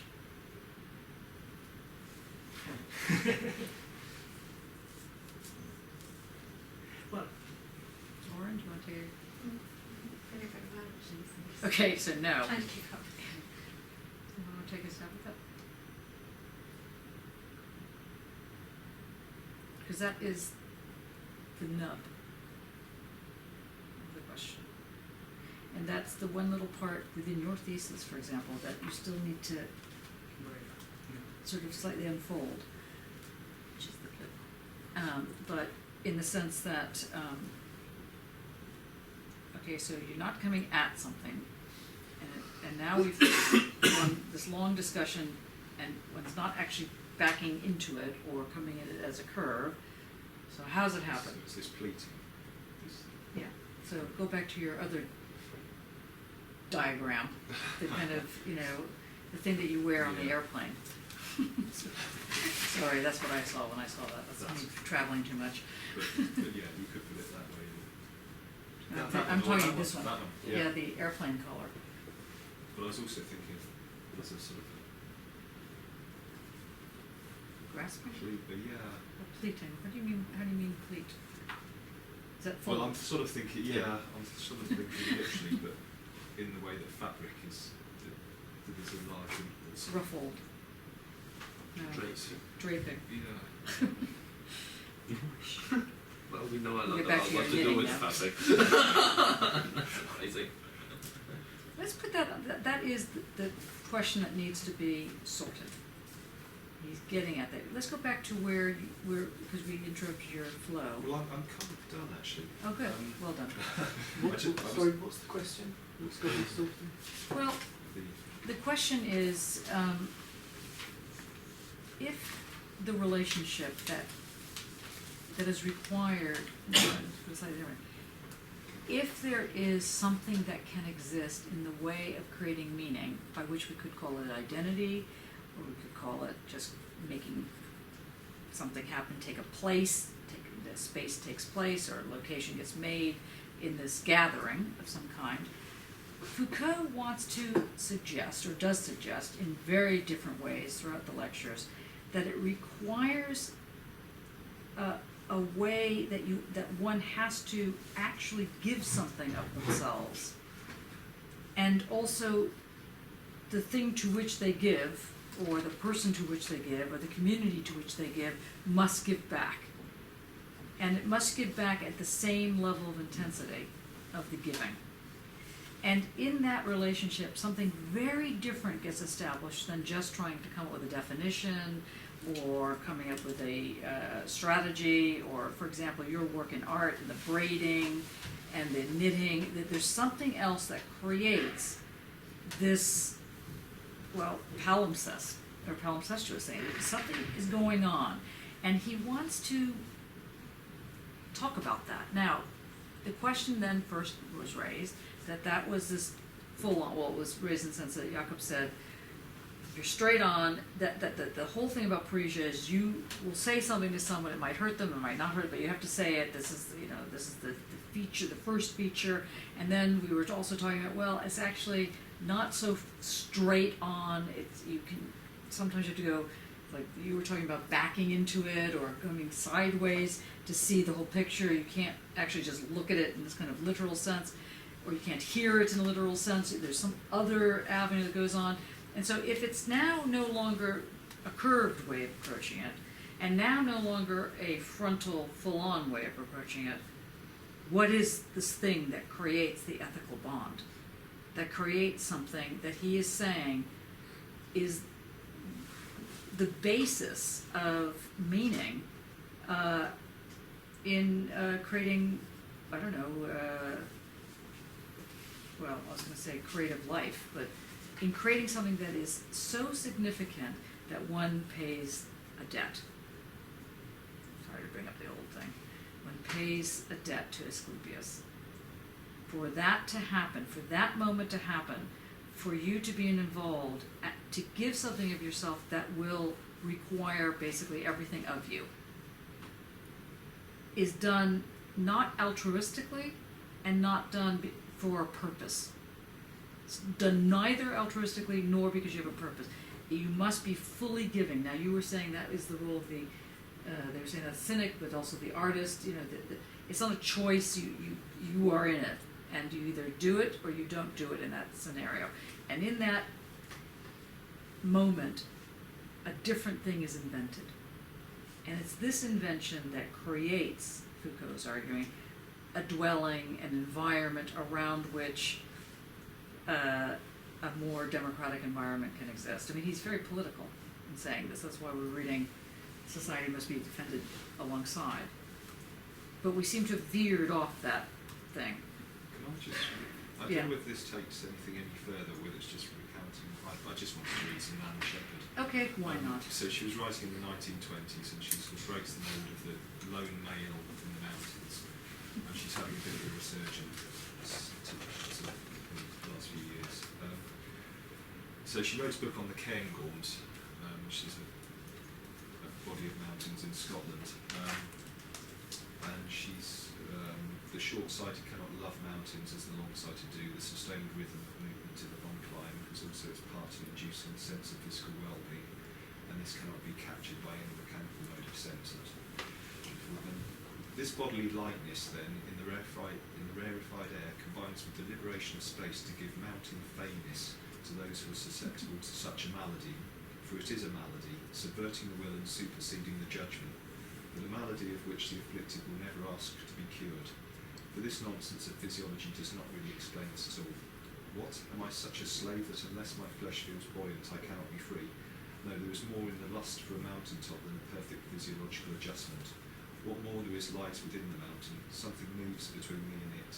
Place and a mind may interpenetrate till the nature of both is altered. And she says, I cannot tell what this movement is except by recounting it.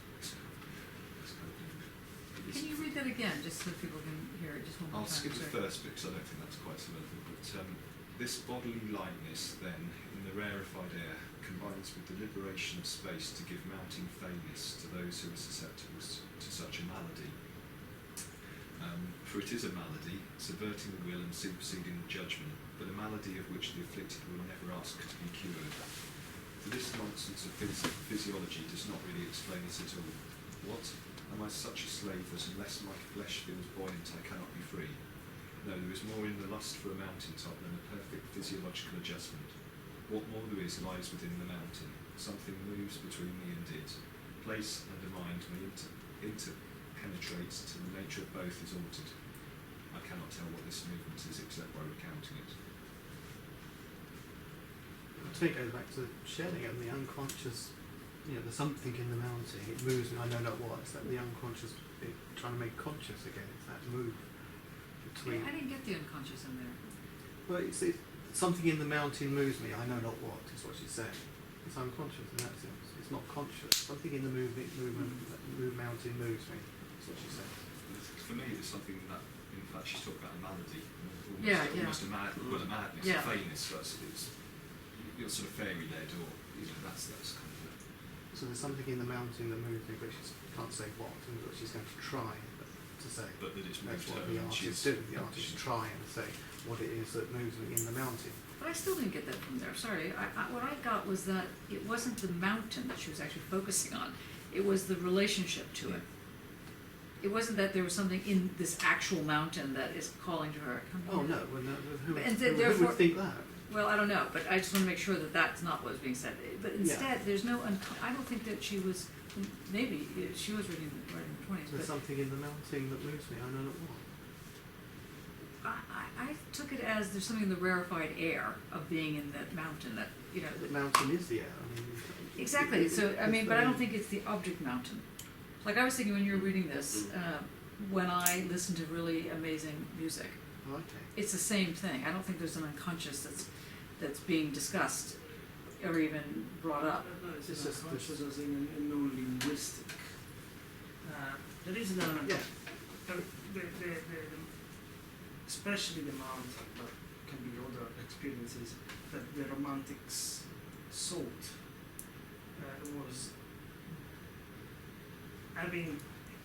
seeking a contact with the whole, which somehow maybe even literally it's more possible from the mountains because you see it all from the top. And but the whole is ungraspable as a specific object, hence the sublime of Kant, the way he describes it. And here it does sound more or less something along the same lines. I cannot describe but by encountering it. So there is no summary, there is no analytic definition of it. I can only narrate and describe the whole unraveling of it. So I was saying romance is like expressionism. It's in the expression. Yeah. It's in the project. You have to say it, speak it, or whatever it is. Art it, as it were. Is that what you took it? Yeah, there's something about the process, but although she mentions mountain top, she's very much sort of seeing somebody who wandered in. Right. That's He relates the cynics to the Christian ascetic experience. And he says there was a great wave of mysticism at the end of the 13th century, which leads into the Reformation, which is against the authority of the established church and is all about an individual relation to God. That's very similar to the kind of romantics striving. It's a broad area, but that seems similar. But there's an individual striving for a language that is adequate to express that infinite or that mysterious something, I know not what. I think that's where that self-realization thing comes into it for me. And It's about the ego there's the four more principles than- we discussed last week of being an individual and being straight with yourself, and the other two which I've forgotten. Unmixed. It's also about being Yeah. Unmixed and unadulterated. Unmixed and unadulterated. And unhidden. Yeah. But there's a fourth one as well, which is unchanging. Yeah, and there's always this question about unveiling in here as well, isn't there? It's about the Unhidden, unveiling, yeah, yes. exactly. Yeah. So it's the same thing. If we push it in this direction, it becomes even more difficult to answer your question. What is it that is created in this coming into the open with an offering and taking risk? Or to put the question slightly differently, can one find a kind of answer that doesn't involve, let's say, the unconscious? Is it possible? I mean, or putting Maybe more it has to be psychological. Yeah. I mean, because I was saying in terms of Schelling, so Yeah, you know, yeah. who is like a Freudian unconscious, but he's just saying a noumenal, but not a noumenal, it's Schelling, you know. Yeah. Last week when we were sort of facing the same, we got to the same point and we didn't go past it. We had seen how this meeting at a point that was not really established, that is the meeting that leads point, was extending dimensions. I'm using the version word extension in this case, without the other part of that, the intensity that would have been unfolding extension. And the dimensions, and dimensions are, we saw those dimensions being aesthetic and political at the same time, because it's the organization of a body, of an organism, of a society, of a way of being together that can only come to existence by the very fact that there is a group of individuals there politics is the life of the polis. There would be no politics if one is alone. So that idea that it's got to do with time, as in it is an instantaneous extension of the dimensions that one finds in oneself in with the others. So obviously it is a being with, and it's not but being with many, not one.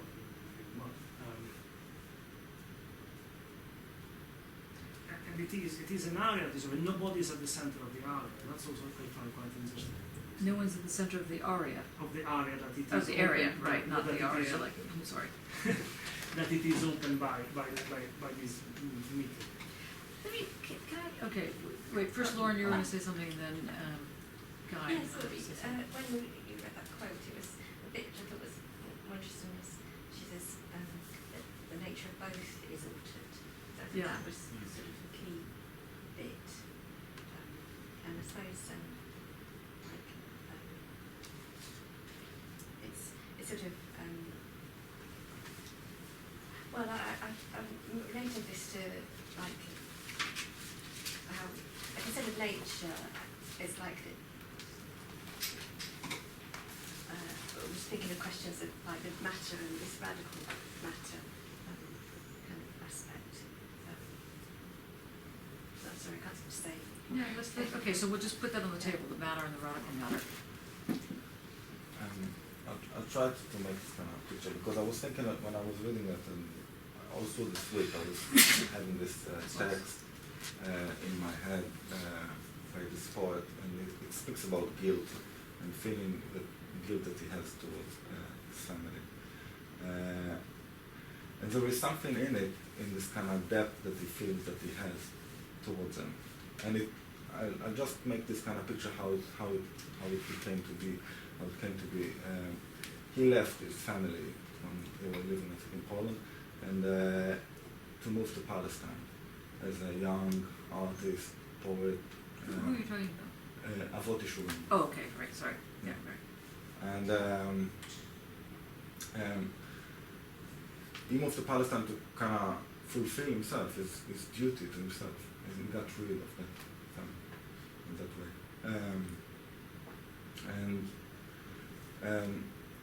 His family is lost in the Holocaust, and in this interview he speaks about. He starts with his leaving the family and how one can make so many other people miserable. And it's also related to that what Foucault says about how the cynic is kind of is getting rid of the attachment to the world, but it's not really getting rid. It's not really detaching himself from the world. It's not becoming erratic. It's actually creating another sort of commitment in that sense. Mm-hmm. And this also came to be with this story. He moved away from his family, but in this moving away, he actually created a certain depth to his family, and this depth is kind of lost in the oblivious of war because there was no. They were gone. And then he speaks in this text. He speaks about a trial with no judgment. It is continuous in his own life, and it's kind of shaped his whole view, and it shapes his relation to, for example, to the Palestinians that's been exiled after the independence war, and it shapes his commitment towards everything else. So this kind of relationship between detaching and creating this new attachment, or this, but it's constant. You can't really fill it up. It's not something that you can actually kind of make to a whole. It's always lacking. And when he speaks about that, he's like, I think probably around 90. He will die 2 years after that interview. And when he speaks about that, you can totally see that he's still troubled by this small sentence that his mother sent to him on this letter, which says, they all send a letter every day, and you only once in 3 months. And this sentence is like provoked this monologue, which is really powerful in that sense. And I think it's very related to that commitment the same. Yes. It's ethical point. Yes, I think that's a very profound way of putting that. I mean, Foucault, not to overly personalize this, because probably furious, but you know, Foucault himself dies only 4 months after he finishes these lectures, and he knows he's ill, and he knows that it doesn't look good. So there's a certain urgency in these lectures, and it's the same kind of thing. He's also giving something, and there's a debt that he's going to end up being paid, that he's going to have to pay as well, and so on and so forth. Now, I think just to follow on from that, a lot of the work that Foucault has been doing has been taken up in various environments. One of the most obvious ones has been in sort of gay liberation, or what we might call something along those lines. And the argument there was that the identity of being gay wasn't like a gene that you found inside yourself. It wasn't something you discovered, whether or not there is such a thing as a gay gene. It was something that you invented.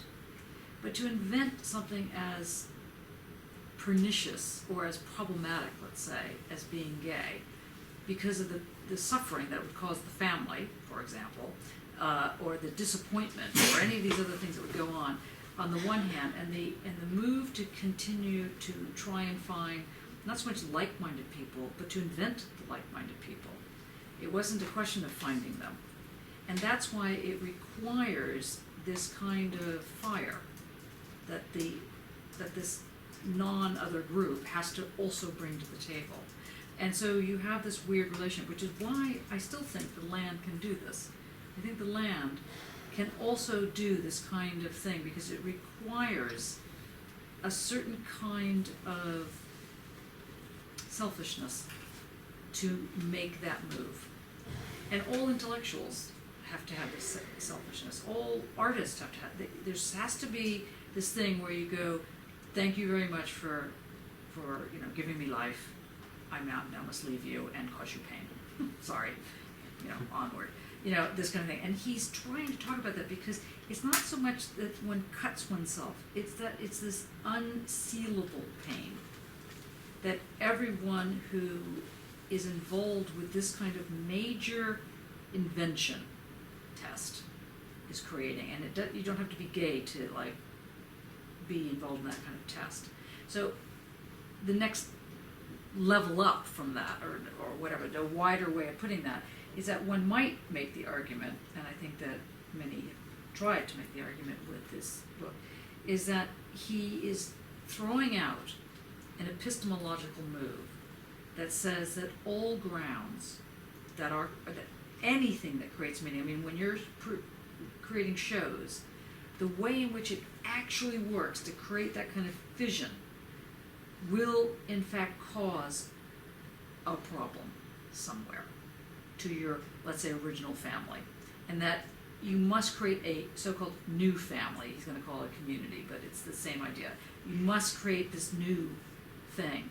And if it's able to be created, which is a big if, which requires all these different things to happen in order for this invention test to work, then the weird thing is that it both allows for a certain kind of freedom, but that freedom always takes a price. And the price is that which you harm in going forward.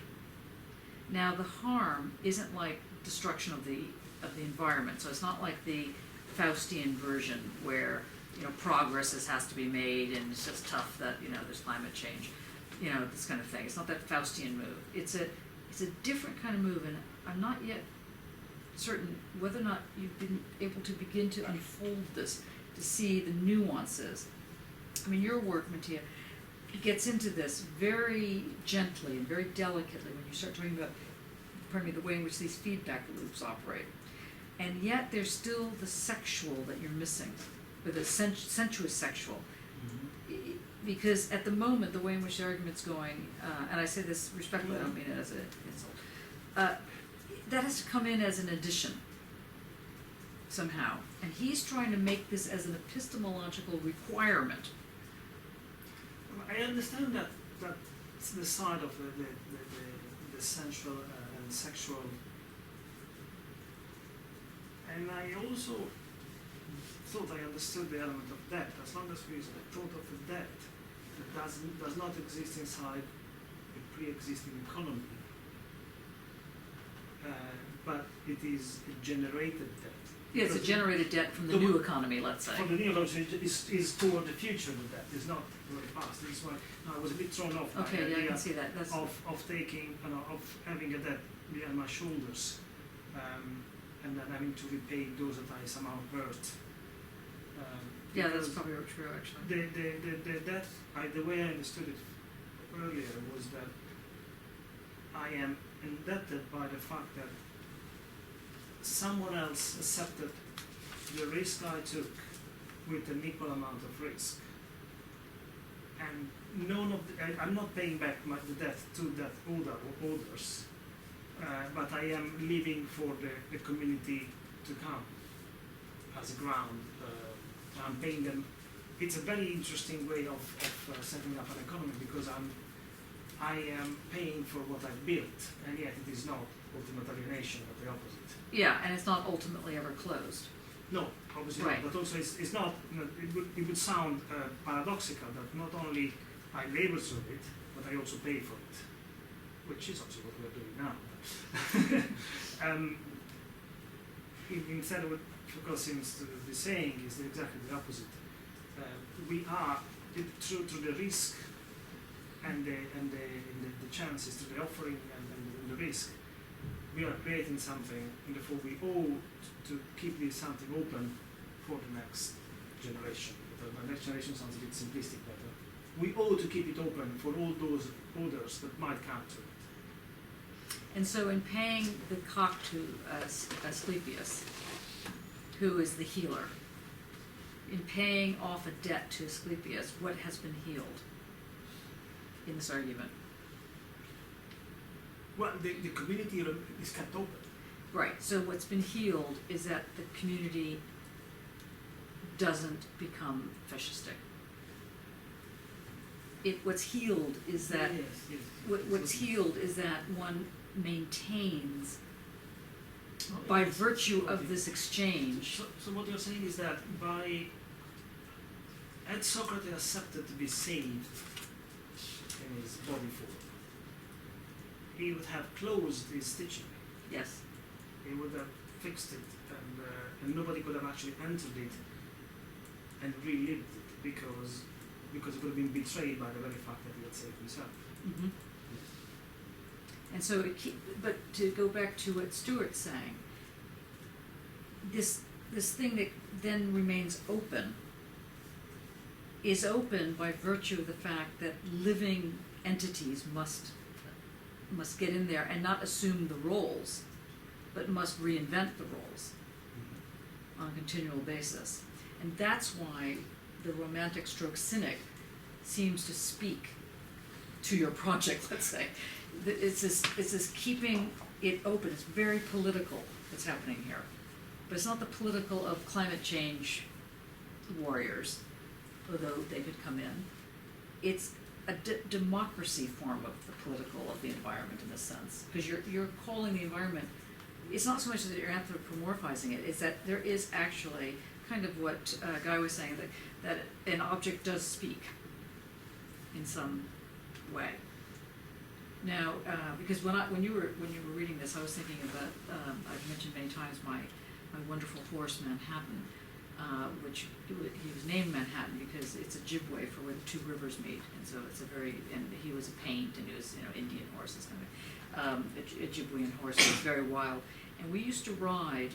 He was quite a wild horse. I didn't know how to ride. I was taught how to ride by having a piece of paper on between me and the horse, and until you could ride without the paper falling out, then you weren't considered a rider. As soon as you could keep the paper on your bottom, then you didn't have a saddle, so that's how I was taught to ride. Only in a Canadian environment, in this wild scenario. And this horse was very wild, and we used to gallop in these incredible fields with timber wolves running next to us. I mean, it was really quite, talk about romantic.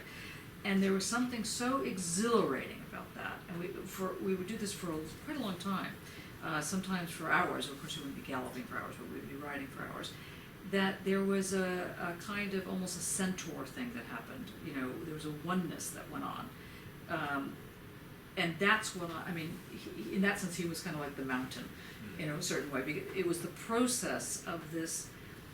It wasn't so much that it was undescribable. It didn't need to be described. It just was. It just was that thing.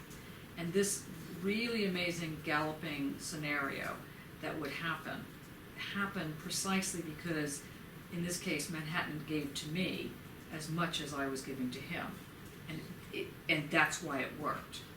And that's why we were friends, basically. That was the basis of, and by the way, what Foucault is talking about here is the basis of friendship. He's saying that a community,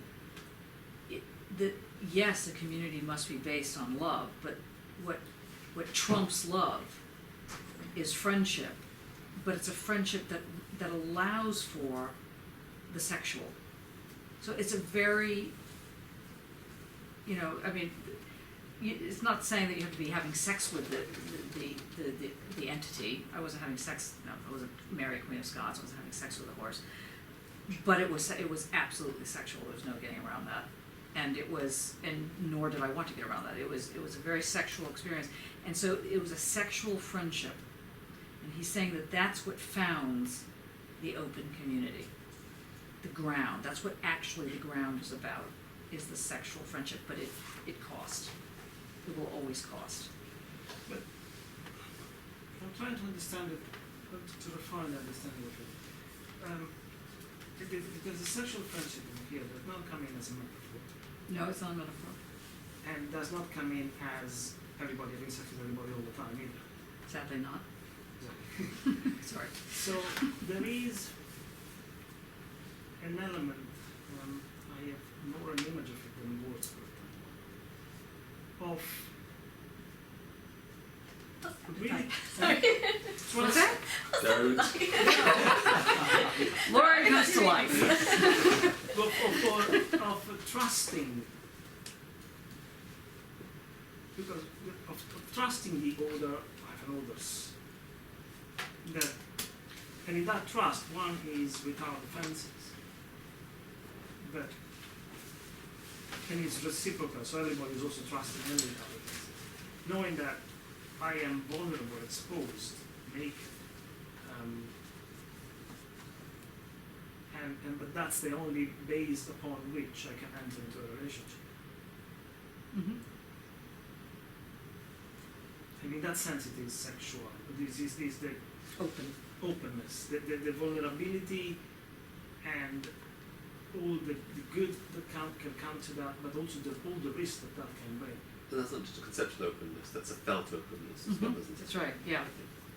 Could we call this sexual the animal? Yeah. There's a We lot- could.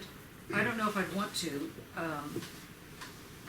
I think, can you elaborate Well, that? they you know, some of the tales of the cynics, where they, Yeah. the incesticide, you know, the incest is not a bad thing, and they sort of go for nature, and whatever's good in nature must be good, kind of thing. So, but then taking away all the, you know, it's taken away all the accoutrements, Yeah. the ornamentation, and then Yeah, we're going from German to French. That's very good. What happened? I don't know, Mark. French is terrible. But to cut through and just to the fact of sexuality, the desire is the thing to cut through. To get through, not to say. Well, it's not desire, it's pleasure. Yeah. It's really important. There's a very big difference. That is in fact the difference between, in that sense, Foucault and Zizek. Zizek and Lacan. Because Lacan is dealing with the problem of desire. So one's a desiring subject. So going into the land, you know, you're going to look. You know, there's a longing. And that longing can never be met. But Foucault's not talking about that. He's talking about the pleasure of it, and that's what you're bringing to the table. So pleasure either is there or is not even a concept. Right. Or to the degree to which it becomes present only in its kind of absence, in a certain not absence in in this kind of, now I'm gonna sound like Adorno here, but indissoluble something. It's an indissoluble something. It doesn't have a presence, but it's not there. And this is why sound becomes almost like a metaphor here to talk about these moments that have a materiality, but they do something. There's something pleasurable that's going on. I keep thinking of skin. Why? That's interesting. Precisely because it is a sexual, sensual, that is not necessarily restricted to a sexual act, and precisely because it is some sort of fuzzy frontier between trust and risk. It is really coming to better the constituting of the skin that is shared somehow. The vulnerability, the being stripped of protection, it's conceptual, physical, political. One is there. The skin is exposed. Mm-hmm. In this sense, I feel it can be described the sexuality and the sensuality. So is that skin what Dane would be calling the consistent inconsistency or whatever?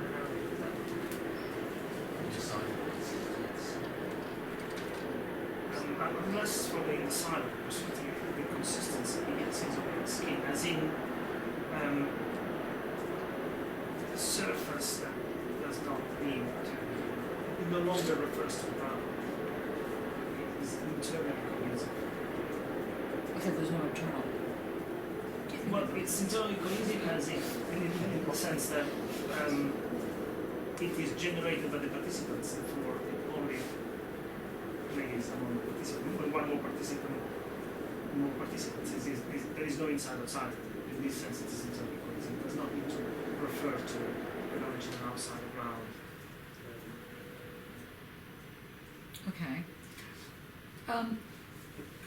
Yeah. That's good. Two questions, and again, taken out of the way if they're not kind of if it takes away from where we're at. But I had just a question about the status of the self that's invented, because we're not talking about, for example, Joe Scanlon, who has an alter ego as Donnell Woolford. Mm-hmm. So it's a white male who has an artistic alter ego as a black woman. It's not that I wake up, I'm going to decide, I'm going to be, I'm going to be a gay Russian soldier tomorrow. And it's not that kind of self-invention.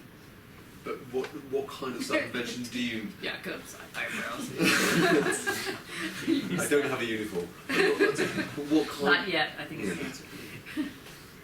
What kind of self-invention does Foucault mean? That's a very important question. Stop hitting me, I'm not answering. What is this self-invention that Foucault is getting at? Because it's not like you wake up in the morning and decide, I'm going to be, I don't know, a physics teacher. Or I understand, today I'm a physics man, and tomorrow I'm a poet, and now I'm a 7-year-old girl, and something else later on. What does it mean to invent itself? It sounds like it's a labor of curiosity and attunement. Mm-hmm. What gets invented in that? Everything. Why do you think that he would argue that sexuality as an identity is invented as opposed to anything else? And what gets invented in that move? Subject. Can you expand on that? Well, what's invented, I would say, is the present, as in a whole organization with its dimensions, and the dimensions are I prefer to say are both aesthetics, politics, and epistemology, A method. and the method. They are everything, and that everything, each time it is invented, is different. So we don't need to have the same amount, the same number of dimensions, the same distribution. It can be else rather than order. I'm going to put it in terms of, because I think it's just clearer, but maybe it's just me being. So, Well, let's just talk about lesbians for the moment. So, in Foucault makes the argument that lesbians, well, and the whole question of homosexuality, the male version of it wasn't invented until the 1880s or something like this. He makes this general comment, and it wasn't like it was invented at 4 o'clock on a Wednesday in 1887. When suddenly it's not that kind of an invention. So it doesn't have that kind of expression. Or, you had Queen Victoria famously saying, what do you mean lesbians? There's no such thing as lesbian, blah, blah, blah. This kind of, now, one of the things that a number of people who are involved in gay politics, myself included in this particular situation, certainly in the 80s, argued that part of the problem with the lesbian scenario was that lesbianism hadn't been invented even by 1980. And that was actually, even though there were lots of people calling themselves lesbians and being this thing called lesbians, it was based on an identity politics. But the actual invention of what this thing called lesbian could be was still in the process of happening. And it was the same thing with... George put this last week, yeah. You could say the same thing with being, let's say, a male. I think that this notion of male, particularly a heterosexual male, is in the process of being, let's say, reinvented. It's not, whatever it's going, there's a moment when it starts to happen on the horizon, and then at this moment, it seems to be falling back to the old binaries. Is it a kind of manifestation of taking ownership of who you are? Well, I think in this case, responsibility. But it's a very particular kind of responsibility. It's a responsibility that has to deal with pleasure. It has to somehow foreground pleasure. Nietzsche has the famous expression, like, if you're studying philosophy with too much of a furrowed brow, if you have to do this too much, yeah, everybody work on this little crease here. If you have to do this too much, then you don't get it. You're being too close to, you're thinking in such a squint that you're not going to be able to hear or feel what's going on. It's the same type of thing. There has to be some form of pleasure that goes on. Otherwise, which doesn't mean you have to be this happy, crazy Pollyanna, or Mary Poppins coming around going, Miss Spoonful of sugar makes the philosophy class go down. So it's not that. It's that you have to find a kind of pleasure in the invention of who you are. And I'm sorry. No, fine. In the so like in the reinvention of the heterosexual male, say, could it be perhaps that there's a different spectator looking now, maybe, the lady? That's a good way of putting it. And in fact, but the question is, this famous spectator is in fact Stuart's ground, landscape. Supposed to ground is such a difficult word. Marina Abramovich and fucking the ground, yeah. Yeah. No.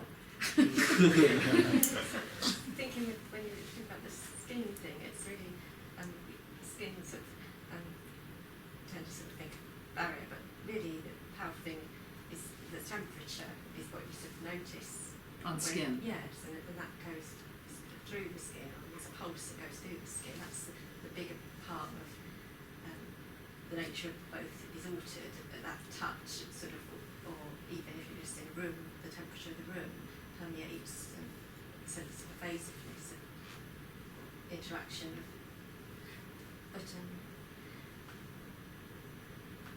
But I don't think it's not limited to like energetics or sort of this that talking about energetics like that makes it seem as if it could only be triggered by physical things. Well, it could be. It is physical, but it's like I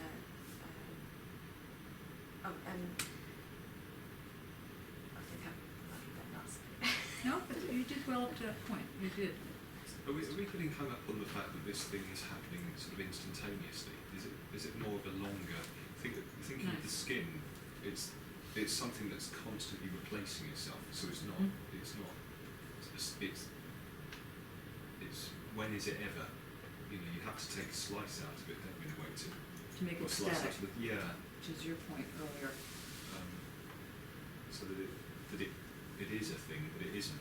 It's over whatever time. It is both a thing, an actual Yeah, thing, yeah, and it's a living thing. yeah, So you're walking, isn't that the skin? yeah. It just seems to me that that's precisely what is, that's why when you were keeping your famous tutorial reports that Morgan was referring to, your running is the manifestation of the skin, or the exertion, let's say. Exertion, yeah. And that allows one to begin this process of the paresia. I have a problem with, not a problem, but it becomes more difficult for me to understand it.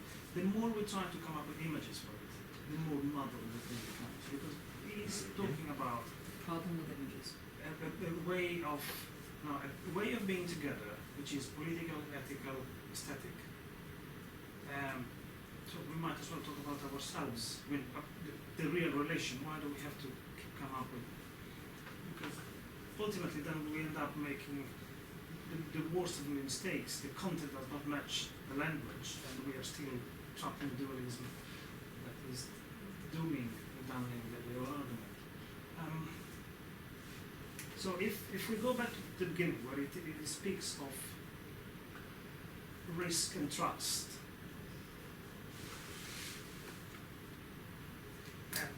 and the debt.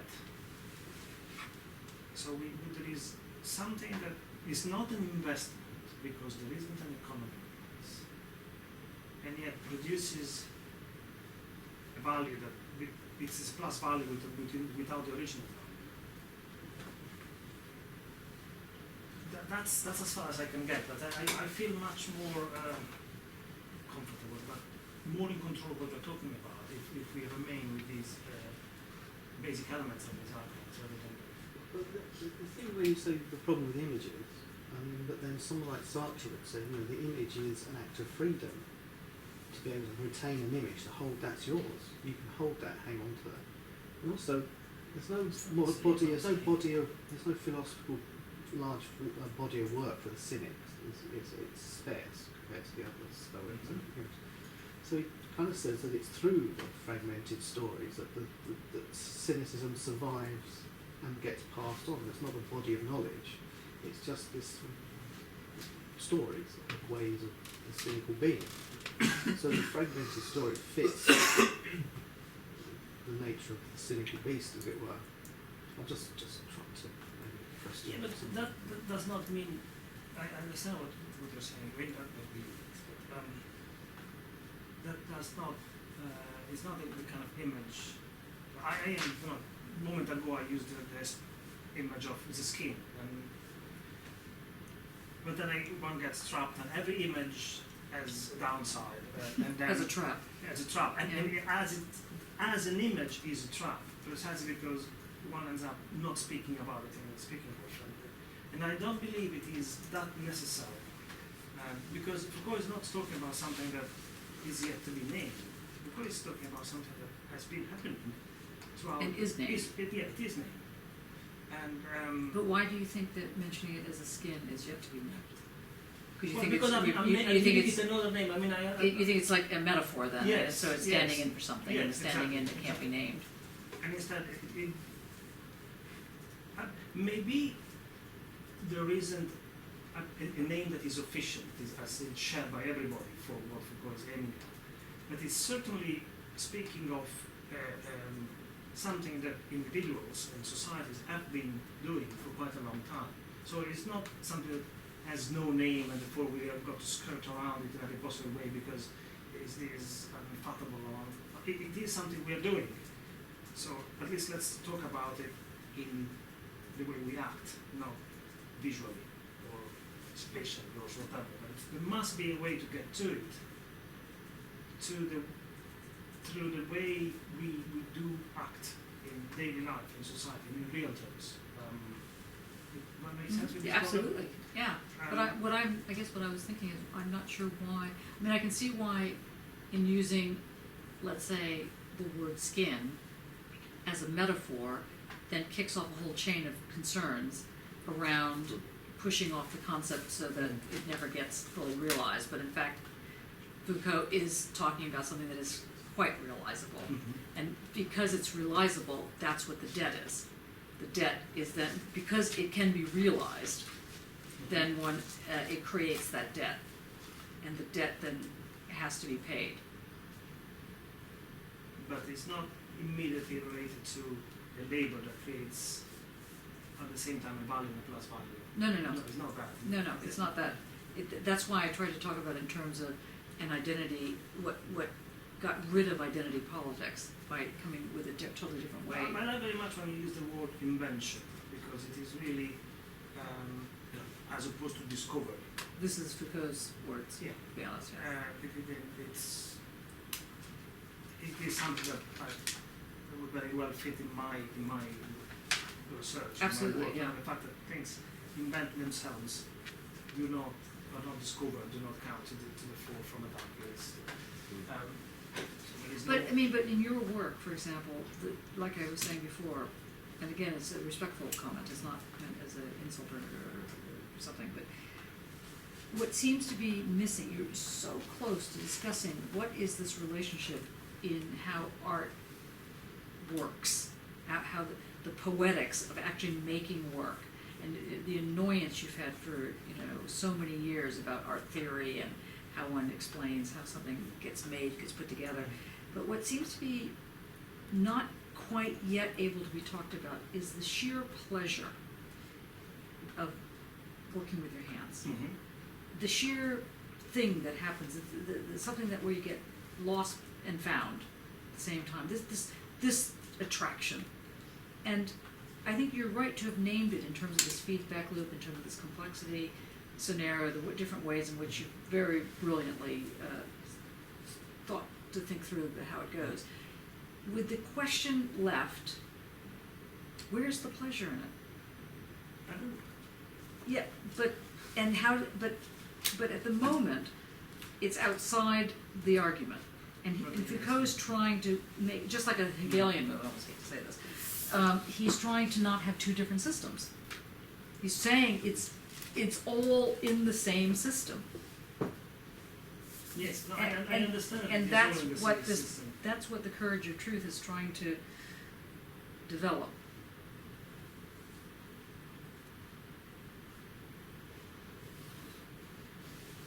Okay, that seems to have. Can I throw just remember my other problem? Okay. Sorry, Only one other problem. That's good. Yeah. So you've mentioned the mutual vulnerability, responsibility that is involved in an act of parousia between self and other. Yeah. Thinking through the nature of making art, making music within a public sphere. Mm-hmm. It's, I mean, you've talked before, because I asked about this, about whether you take responsibility for the other in the making of the work, and the answer is no. So, how, in a sense, if the public sphere doesn't take responsibility, it doesn't make them, if there isn't a willingness to be vulnerable or to open oneself up to the experience of the work that the artist makes. No, but the answer should have been yes, not no. The question you had asked originally was whether or not one should be responsible for the actions of an artist, which seemed reprehensible, and at the work itself. No, that was a different question. Oh, okay, sorry. Well, maybe I phrase the question differently another time. Then. Okay, right. So there is responsibility too. Well, like I said, I wouldn't use the word responsible. Sure. I would use the word attracted. Yeah. Open. That has to be. I mean, it is a responsibility. Because Adorno gets to the melancholy silence. Yeah. You know, so you retreat from if the public sphere is so polluted by irrationality, or a certain form of rationality, which is essentially a form of irrationality, then the artist can only retreat in a sense. In which case you get into all sorts of defense formations which don't basically don't operate or don't function. Effectively, it'll become its own fetish. So there's a question of without offering a lure or an enticement, put a bit of wet meat, on the table to try make something interesting for people.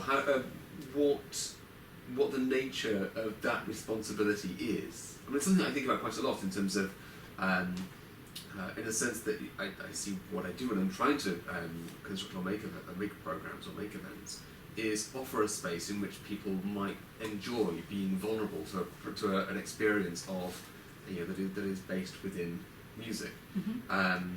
But there's nevertheless there's always an anxiety and I often when I'm having conversations with artists or with partners, I'm always apologising that this idea is a bit of a cheap one.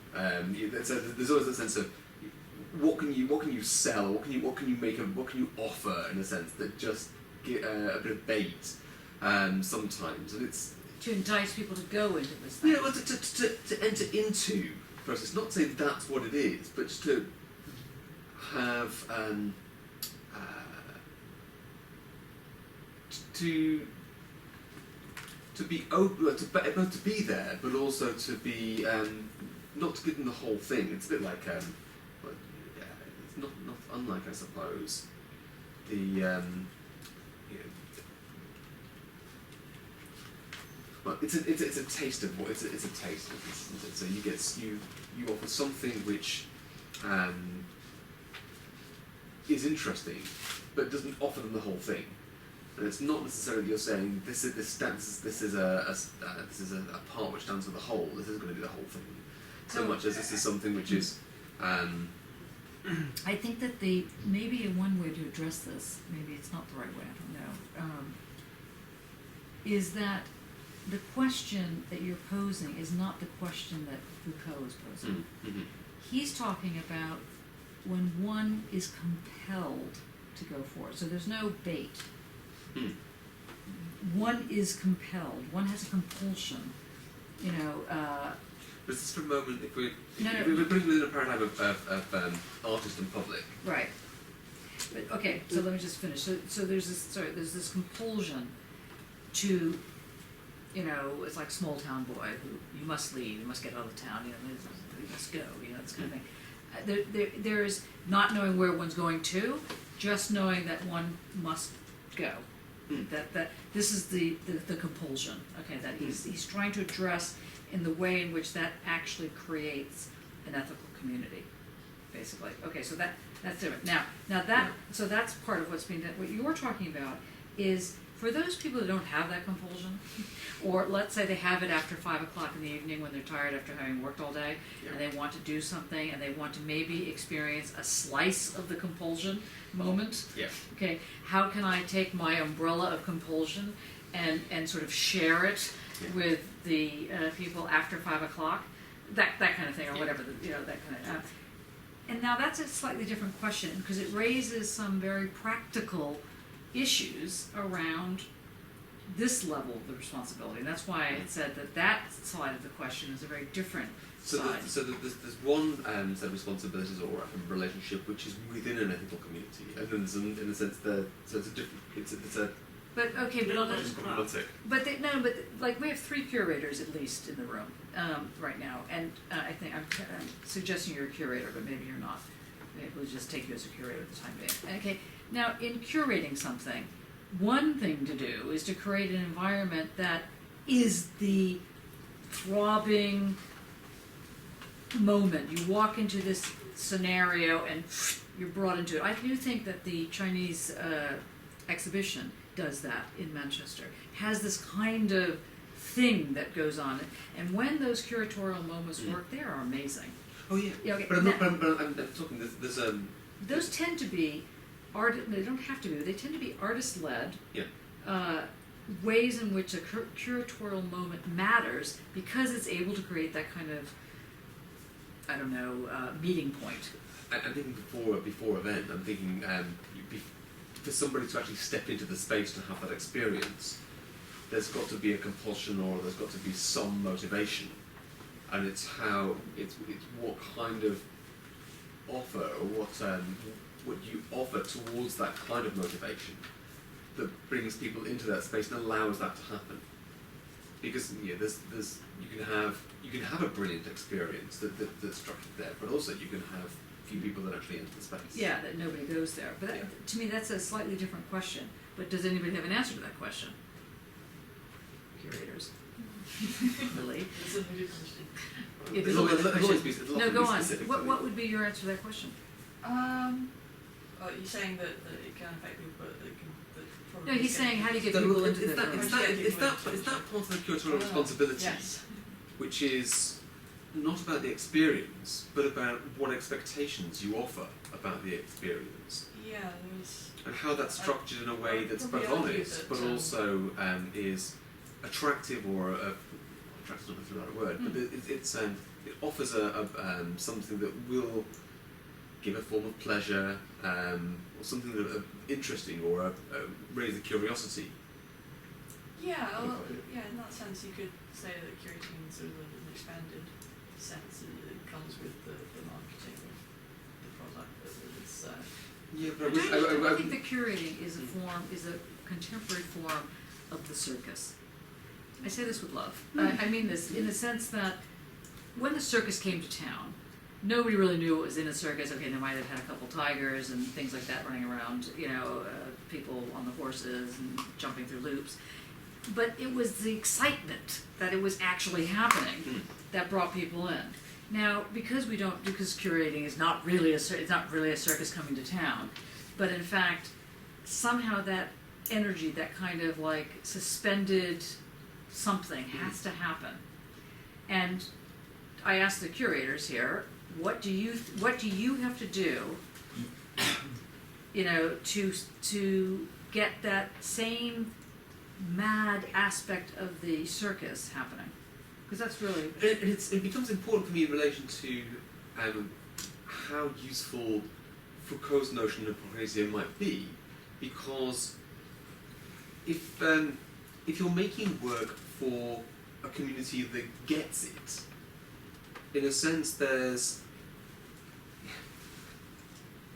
I always feel a responsibility for those who aren't already part of an established community for it, because I always feel, like you described, in another description that we've had, or at least in my head anyway, that we've had of the cynic, or at least of the artist as cynic, is the one who's both inside and outside, or this kind of superpositionality, yeah.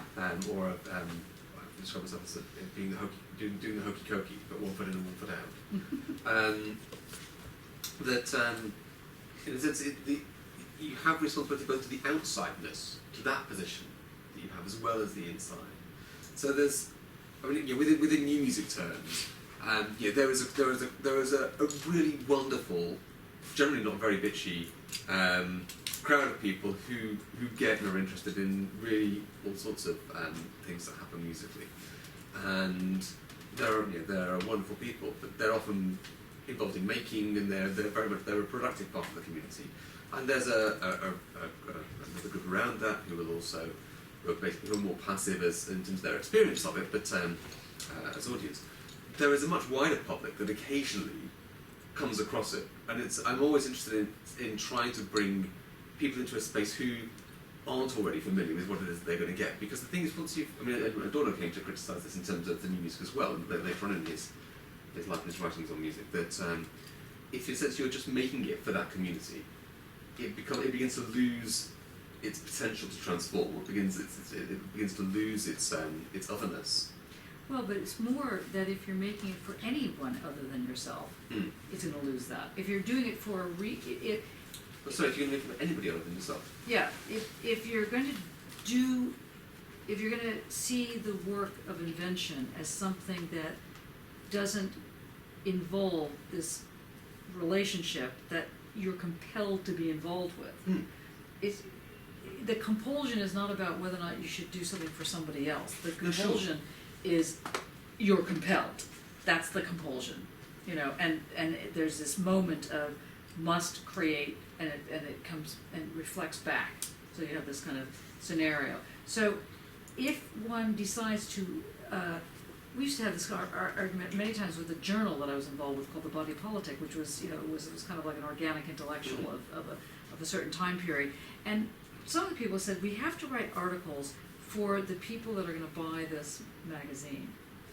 And other people said, no, you have to write articles for us, for ourselves. Mm. And then, it's like build it and they will come. It's kind of like, Field of Dreams or something like that. So if one tries to second guess what people want, or even first guess what people want, it probably won't work.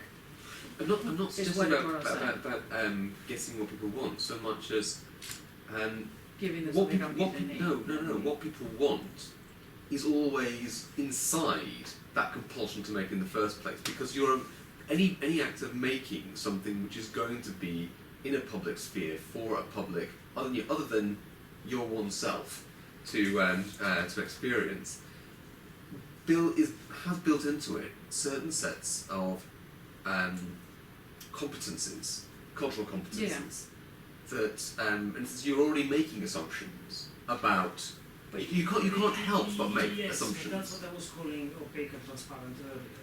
As in, where do you set the frame? Obviously, one works with an history of culture, and maybe more specifically an history of art, and then plays with what is accepted as art, what is not accepted as art, to degrees of hermetism, which I always made the mistake of keeping too close in some instances, because you need to explain too much, then it doesn't work, or you're mad. If you go too far, if you have no references left. So that's okay, that's there is a degree of compromise, but that compulsion of taking the risk of making is the link I can retain with what Foucault is. We've been living.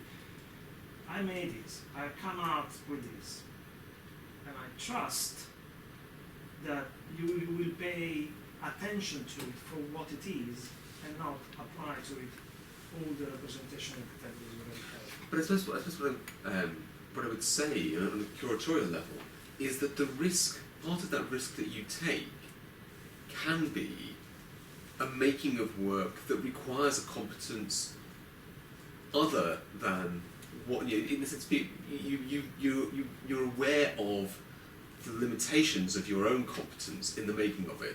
And since you're making something that is vulnerable because another is going to also experience that, and another with a different set of competencies. In a sense, it's a very safe thing to make something for somebody to be able to have that relationship to it only by having the same competence that you already have. Yes, but that's So that's it's that compulsion to make yourself vulnerable in the making of it has to.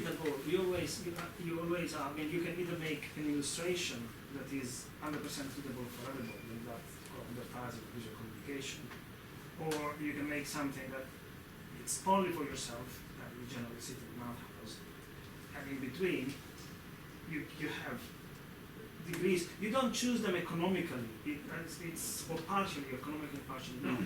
Well, may I just make a slight alteration to that? Because we put on a conference, of which most of the people in this room were involved with curating it, on magic and alchemy. And the curatorial environment, as it were, was very alive. People really didn't know how it was going to work. It was curated because there was this obsession with trying to get people to think about stuff. And not just out there, but all of us. We were all asking the same question. Well, what is this magic thing? What is alchemy? How does it actually work? Why are we so obsessed with it? I mean, it's ridiculous. So part of this thing called artist-led curating, let's say, is basically creating a space, or inventing a space that allows for this kind of magic to happen. Now, that's a very different type of curating than trying to figure out how to put something together, like, let's say, a certain kind of program, which I think has a place. I'm not saying it doesn't have a place. But it's two very different animals.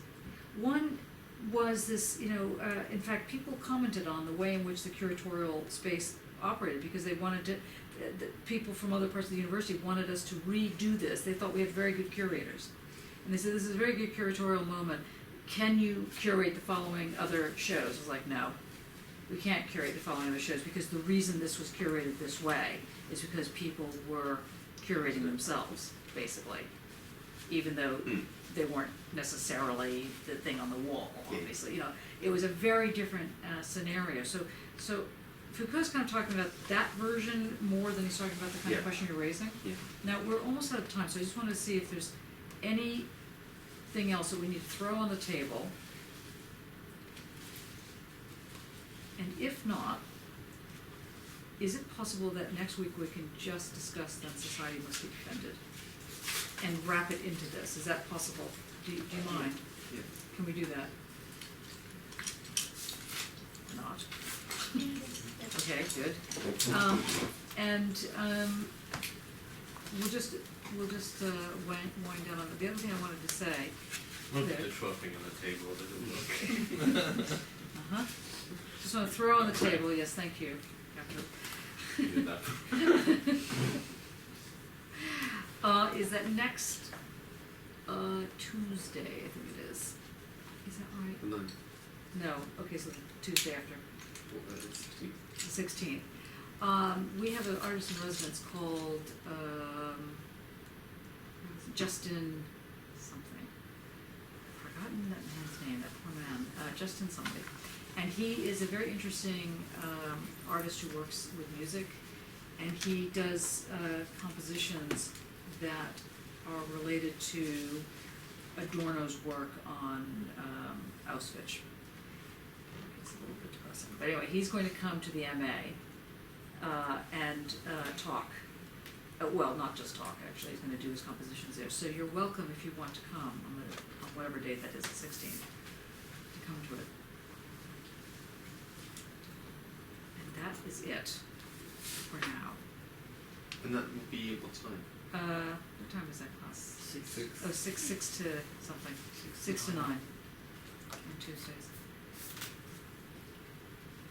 Will it be video as well? It will be, yeah. Good.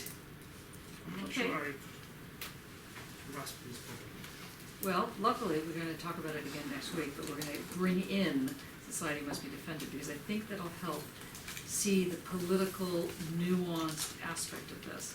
But I think with me banging on about the sexual might still not be clear. But society must be defended. Is to say, I mean, there is a wonderful clear summary at the end of the book, which Yes. is a good way into the details, where Foucault says there is a state of war, which is not the Hobbes state of war, which is abstract.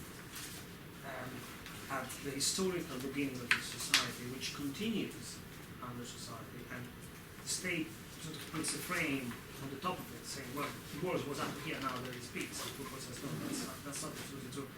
War is still going on, it's class war, a lot of... So one needs to continue struggling through the negotiation of these tensions. Right. Through it. Now, if that is the case, then turning it into the more central vulnerability, trust and risk of the courage of two. But then I don't see why it is necessary to add the sexual to it, if it is only what it says in society must be defended. Because it isn't only what he says in society must be defended. Sorry? Because it isn't only what he says in society must be defended. But that is not to say that being alive to the senses is, or to put it slightly differently, vulnerability is not weakness. No, of course not. And more to the point, it actually is a very specific form of power.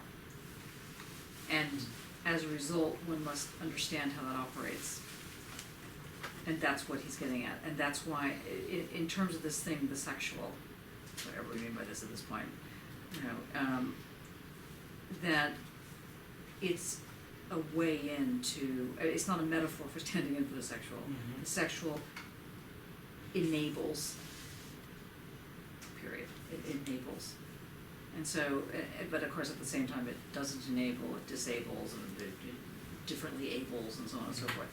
And one must be sort of alert to that. You're completely dissatisfied with that answer.